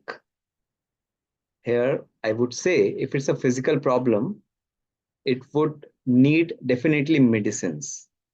So don't take this idea that medicines are not required. Medicines are also required, but you have to understand the scenario. You're talking about psychic influencing the body. Here, the problem was purely psychic, right? Psychic was weak. We saw amygdala putting pressure on the prefrontal cortex. When we strengthened his amygdala, means we gave happiness, we gave belief, we gave hope, his amygdala became better. And amygdala, when it became better, it had a positive effect on the prefrontal cortex. So the prefrontal cortex now is able to work, and the patient could understand, could use his wisdom that assuming this role is not going to help. He actually has assumed this role because he could not help his family out. It was an escape mechanism that if he just assumes this role, so he will be absolved of all his responsibilities. But that is not going to happen actually. But because his prefrontal cortex, his mind was not working, emotions were bad. And that's why we tend to take wrong decisions while we are stressed out, angry, anxious. In India, we always say never take a decision when you are angry. Never ever take a decision when you are angry. Why? Because in anger, your amygdala is suppressing your prefrontal cortex and you are not able to think right. We just made his amygdala right and his prefrontal cortex became good. Very, it is very, very like as what you said, placebo effect. But doctor, did that affect, like, did he not have any real medication? Was it only placebo effect that helped him? I mean, such the cases? Yes, because in his case, it was purely psychic in origin. There was no actually physical medicines will treat what? Physical diseases. In his case, everything was normal. All scans, he did not had even 1% of physical problem, which would require pills. No, it was all psychic. I want to emphasize this point only here. We we do seek treatment from doctors. We do take pills. That's okay, perfectly fine when you have physical problem. But nowadays, what people are ignoring is these placebo effects. For example, in a relationship, when I am in my family, if somebody does a mistake, at that point of time, when I want him to understand that you did a mistake and this is how you need to rectify it, I need his brain to work more. But if I become angry and shout, what I'm doing is I'm making his amygdala more negative. Then would you expect him to understand more or less? And exactly that's why nowadays children, the parents bring their children to us to counsel their children. I ask the parents, how long do I know your child? They say, doctor, what is this question? I ask them, please tell me. They say, maybe few hours. How long do you know your child?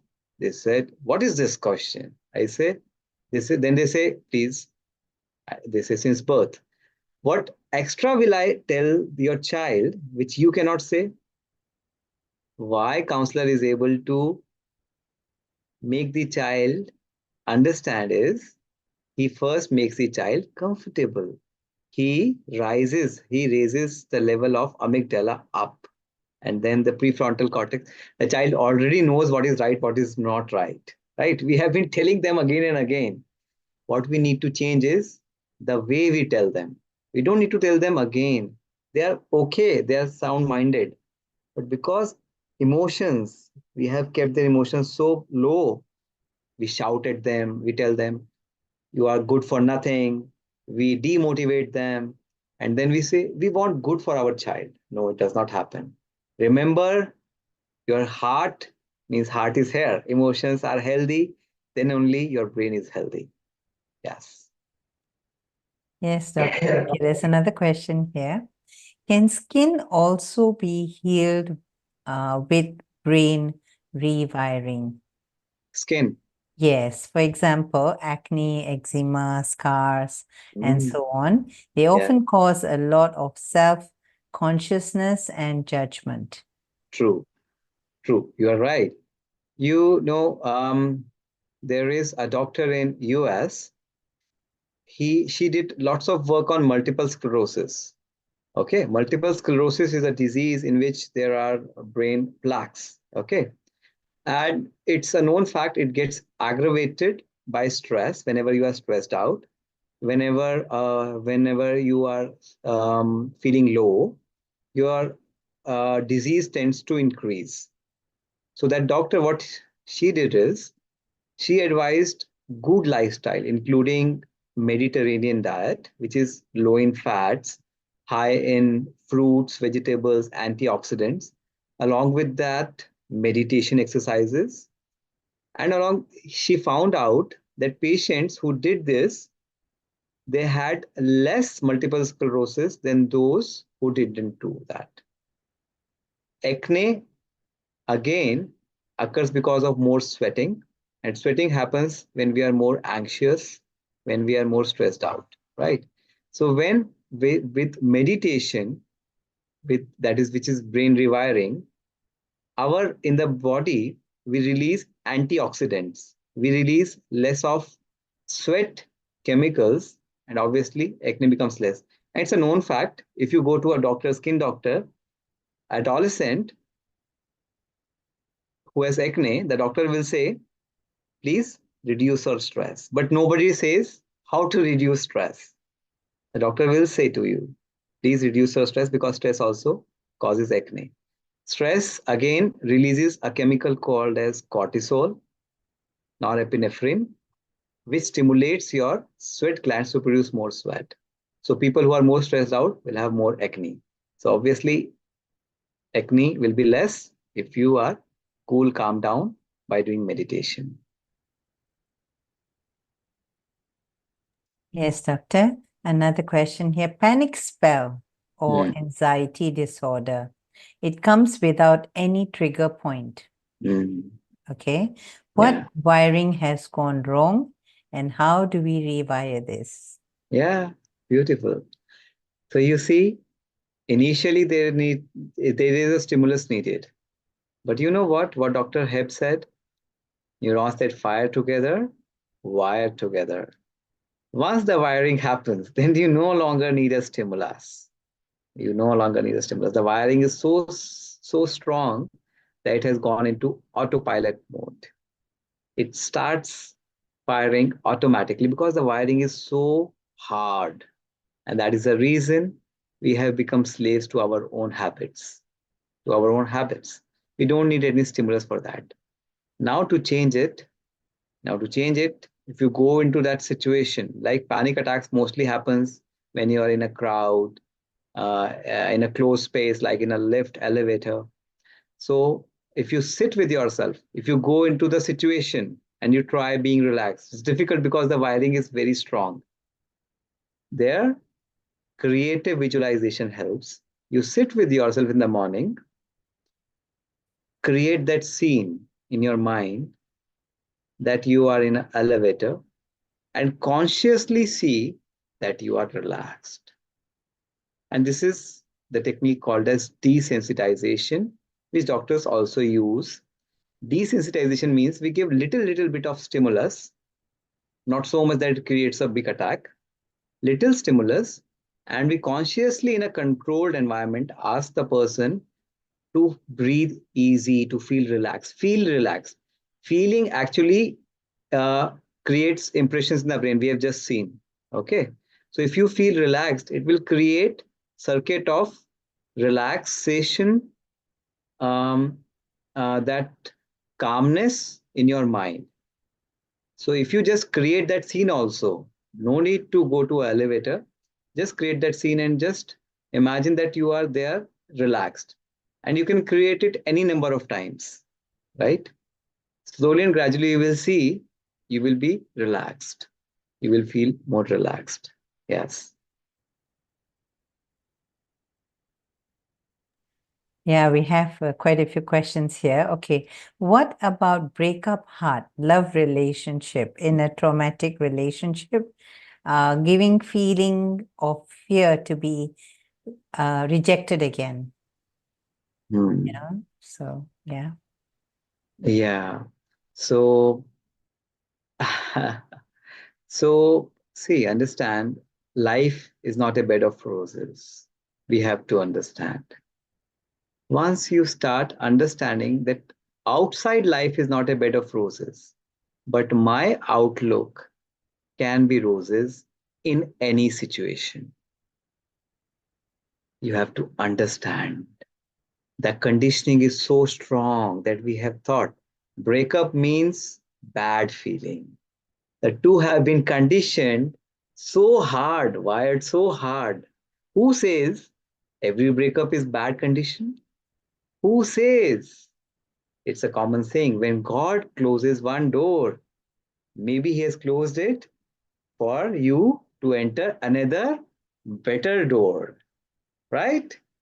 Do you agree? Everybody says yes, but we don't follow it. Everybody says yes. So take that breakup as an opportunity for something good in your life, something better in your life. It has made you stronger, more careful in choosing the next person. It has made you more mature. It's a common thing we have all done in our college days, but we have grown out of it. We have understood how relationships work. So it's like looking at it at a different angle. And a saint, you know who is a saint and who is a normal person? The only difference is saint looks at everything in a positive manner. He can find out anything, everything positive out of anything. Lovely, doctor. Now, this is a question that even I have a similar question. How to tackle the problem of procrastination? Mhm. So, yes. Right. So procrastination is a vice. Vices are bad habits, right? So if you want to know, the major five bad habits are lust, anger, greed, attachment, ego. And procrastination, jealousy, fear, envy. Okay, these are their children. These are smaller vices. So these are all vices. Okay. First thing is, first, we need to understand these are vices. Vices means these are not good for us. If you understand that, that is the first step. And you want to get rid of them, right? Once you understand that these are not good, you want to get rid of them, you see with what is good for you. For example, I have a small baby. Okay. He's playing with a dangerous ball. Small ball, he can put it in his mouth and gulp it, which can be dangerous. I want to take that ball from him. Will he give it? Will he give it? He will not, because he likes it. He wants it. What should I do? If I snatch it, he will cry. What should I do? What should I do? I give a better ball, a brighter ball, a better toy to him, and he will just leave that ball by himself. Same way, jot down procrastination causes what problems to you. And what is the opposite of procrastination? Being a tireless worker, a tireless person, tireless work. And jot down the advantages of being a tireless worker. that you are able to finish your task in time. You get appreciation, you get increments, you get satisfaction, and jot down the disadvantages of procrastination. Okay. And daily sit with yourself and talk to your mind. Maybe in the next session we will talk. We are not mind actually. We say our mind. So we are somebody different. Start talking to your mind. We usually don't do that. Start talking to your mind. Mind, you are procrastinating, but you see what disadvantages is it having? Is it having? While if you are a tireless worker, it is it has so many advantages. Talk to your mind. Convince it. First, convince it that procrastination is bad and being tireless worker is good. Once it is convinced and you ready it, you want to change mind, you want to change. And if it says, yes, I want to change, then sit with yourself in the morning and just affirm. Even if you are not a tireless worker, just talk to yourself. I am very hardworking being. I am a tireless being. I am a hardworking being. When you even speak, okay, if you speak repeatedly, mind takes it as if it is true. And slowly and gradually, it becomes your circuit. For example, say, for example, a person is there. My colleague tells me that person is not nice, right? He puts a notion into my mind, and I keeps on repeating in my mind, he's not a good person. He's not a good person. He's not a good person. And when I come into real interaction with that person, through what lens I see that person? Bad lens. Even if he does good, I will see it with some suspicion. Is he really good? Because I have trained my mind speaking to it again and again that he is not good. Similarly, you have to just shift from bad to good thinking. Just think, don't say, oh, I procrastinate, oh, I procrastinate, oh, I procrastinate. The moment you say it, your brain is listening, your mind is listening. You're doing more procrastination. You are going towards more procrastination. Rather, say always to yourself, no, I am a hardworking person. I am a hardworking person to your brain again and again. And you will see, you will become a hardworking person. Beautiful, Doctor. We've taken so many questions, and I think the questions keep coming in. I'm afraid we won't be able to take all the questions. So we will stop here, and any questions, we can address it in the next session or the session after that. So keep your questions coming in, jot it down because we may not have all the questions here. Some are very medical related, which will require more explanation. So I think we will keep it for the next sessions, yeah? So, Doctor, we would like you to, it was such a wonderful sharing. I personally learned a lot. And really, I mean, the thought that came to my mind was, I read in a book that fear is actually false evidence appearing real. And it's just like what you mentioned, it's all created in the mind, and outside situations can be really stressful, or all the negative that we say that people are so used to saying in today's world, but actually it doesn't necessarily have to be that way. It is all in the mind and how you rewire or reprogramming. So we need to work on this more. I think practically it would help a lot. So, Doctor, we would like you to share a meditation experience to lead us on to match the scientific science with spirituality. And we will put on a video and let everyone experience that. Okay, Doctor. So it's like talking to our own mind and creating that circuit. So today, when we are talking of fear and anxiety, till now, what we have been talking is, I am very fearful. I am very anxious. Stop that vocabulary fully. From now on, if you really want to be fearless, if you really want to be calm, stop talking, stop saying to others as well as to yourself. That is the first step. That is the first step of healing your brain. Can you do that? Never ever say from now on, I am fearful, I am anxious. No, never. And then the second step is, as we have learned, we have just seen, we have to re-emerge. We have to activate that circuit, the circuit of calm, peace, happiness is there inside, is there already there inside. You have to just activate it. We have been activating the circuits of fear, anxiety till now, unknowingly, inadvertently, mistakenly.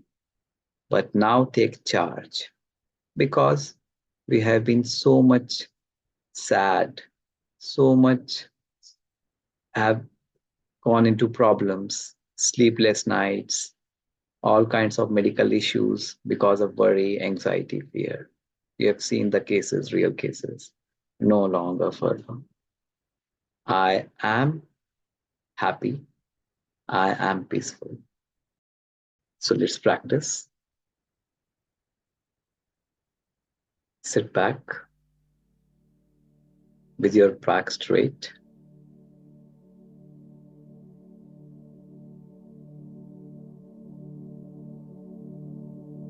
Take your attention away from outside and just focus on yourself. As if I am talking to my mind. I and my mind. Nobody else.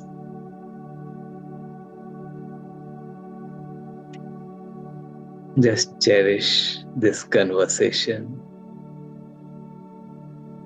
between you the being, and the mind.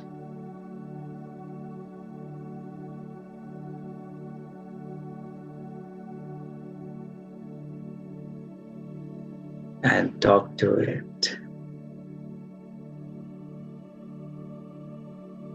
Focus your attention right in the middle of the forehead.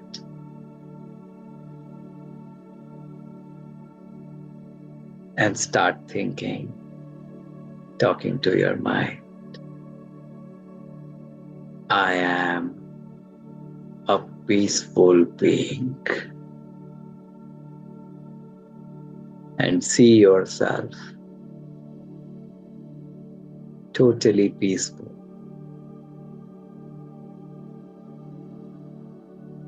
Totally calm.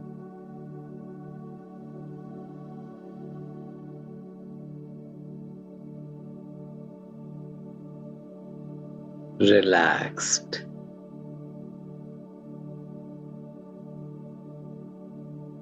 Just you in the mountains, where there is absolute silence. Outside, feel the stillness. Create that scene in your mind. You are there in the mountains, totally calm, peaceful, cheerful. Outside, so beautiful. Absolute silence.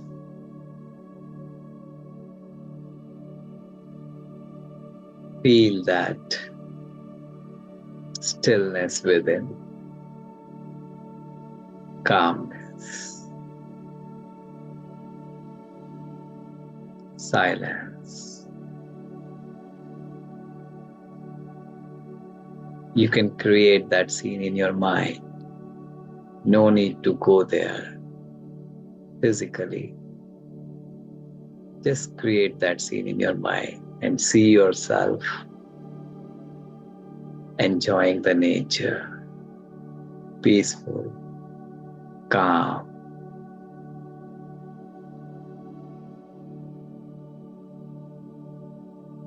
So beautiful the feeling is.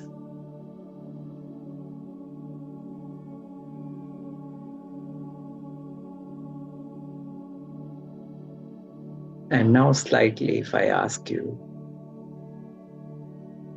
just slightly visualize yourself in the same state, still, calm, peaceful, but now sitting in your room.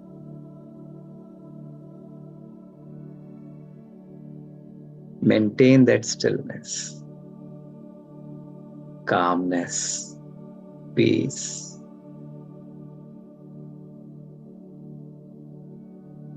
And now visualize somebody entering that room.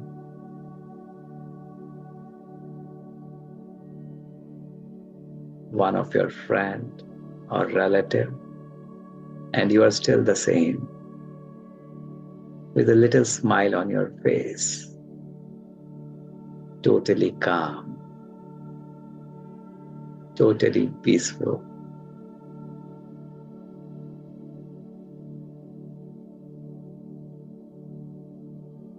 Totally relaxed.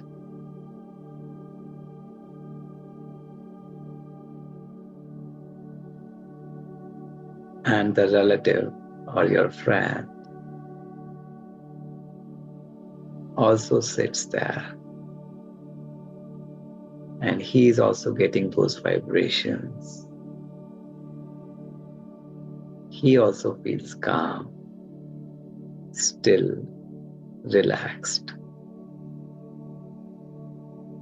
I am peaceful.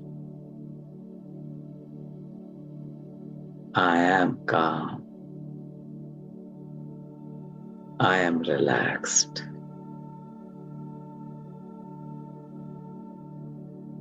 The outside situation may be silent like the mountains, or it may be turbulent like my house, my office. But I can still be calm, peaceful, relaxed. The outside situation no longer influences my inner state. They are different, as I've just experienced. While I was in the mountains, I'm still the same in my own house, in the same position. While a little while before, when I was not that calm, a bit anxious, a bit restless, but now, see the same room, I am peaceful, I am more relaxed. I can change my mind, my thoughts, my emotions. Who is this I who can talk to the mind, who can direct the mind? It's me, the being, the soul.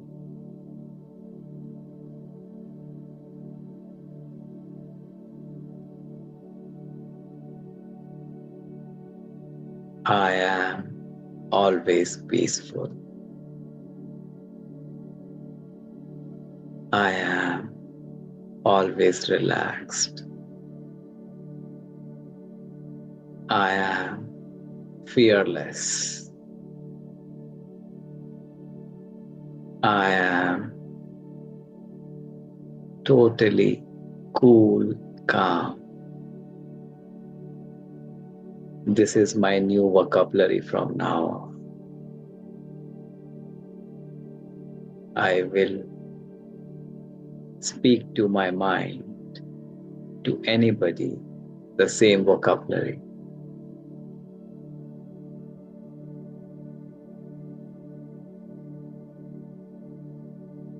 Om Shanti.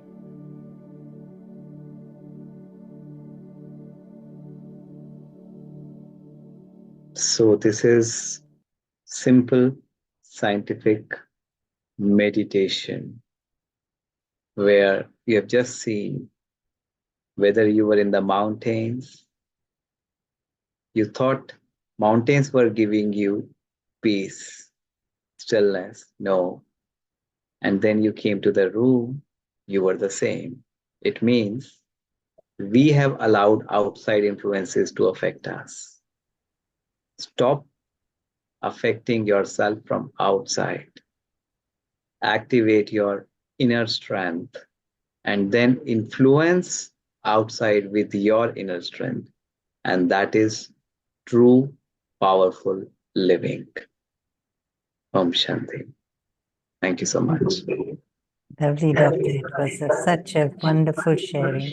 Thank you so much. And really looking forward to our next session next month with a new topic. I've already announced. I won't be doing the announcement again. A lot of thanks, a lot of messages with people thanking you. And so we will look forward. Say bye-bye, Doctor. So we will look forward to our next sessions. And I hope you all enjoyed this lovely, wonderful sharing. And if you have any questions untaken, kindly write them down. We will try to address them for you in the next session. So till then, till we meet again, goodbye. Maybe you can have your cameras on and maybe Doctor can take a look at all the lovely faces we have with us here. We had over 100 participants. I think because it was a little late, many of them have already left. And you can see some of the lovely faces who have joined us, Doctor, and we will come and meet you again next month. Om Shanti. Thank you. All lovely faces. Take care. Goodbye.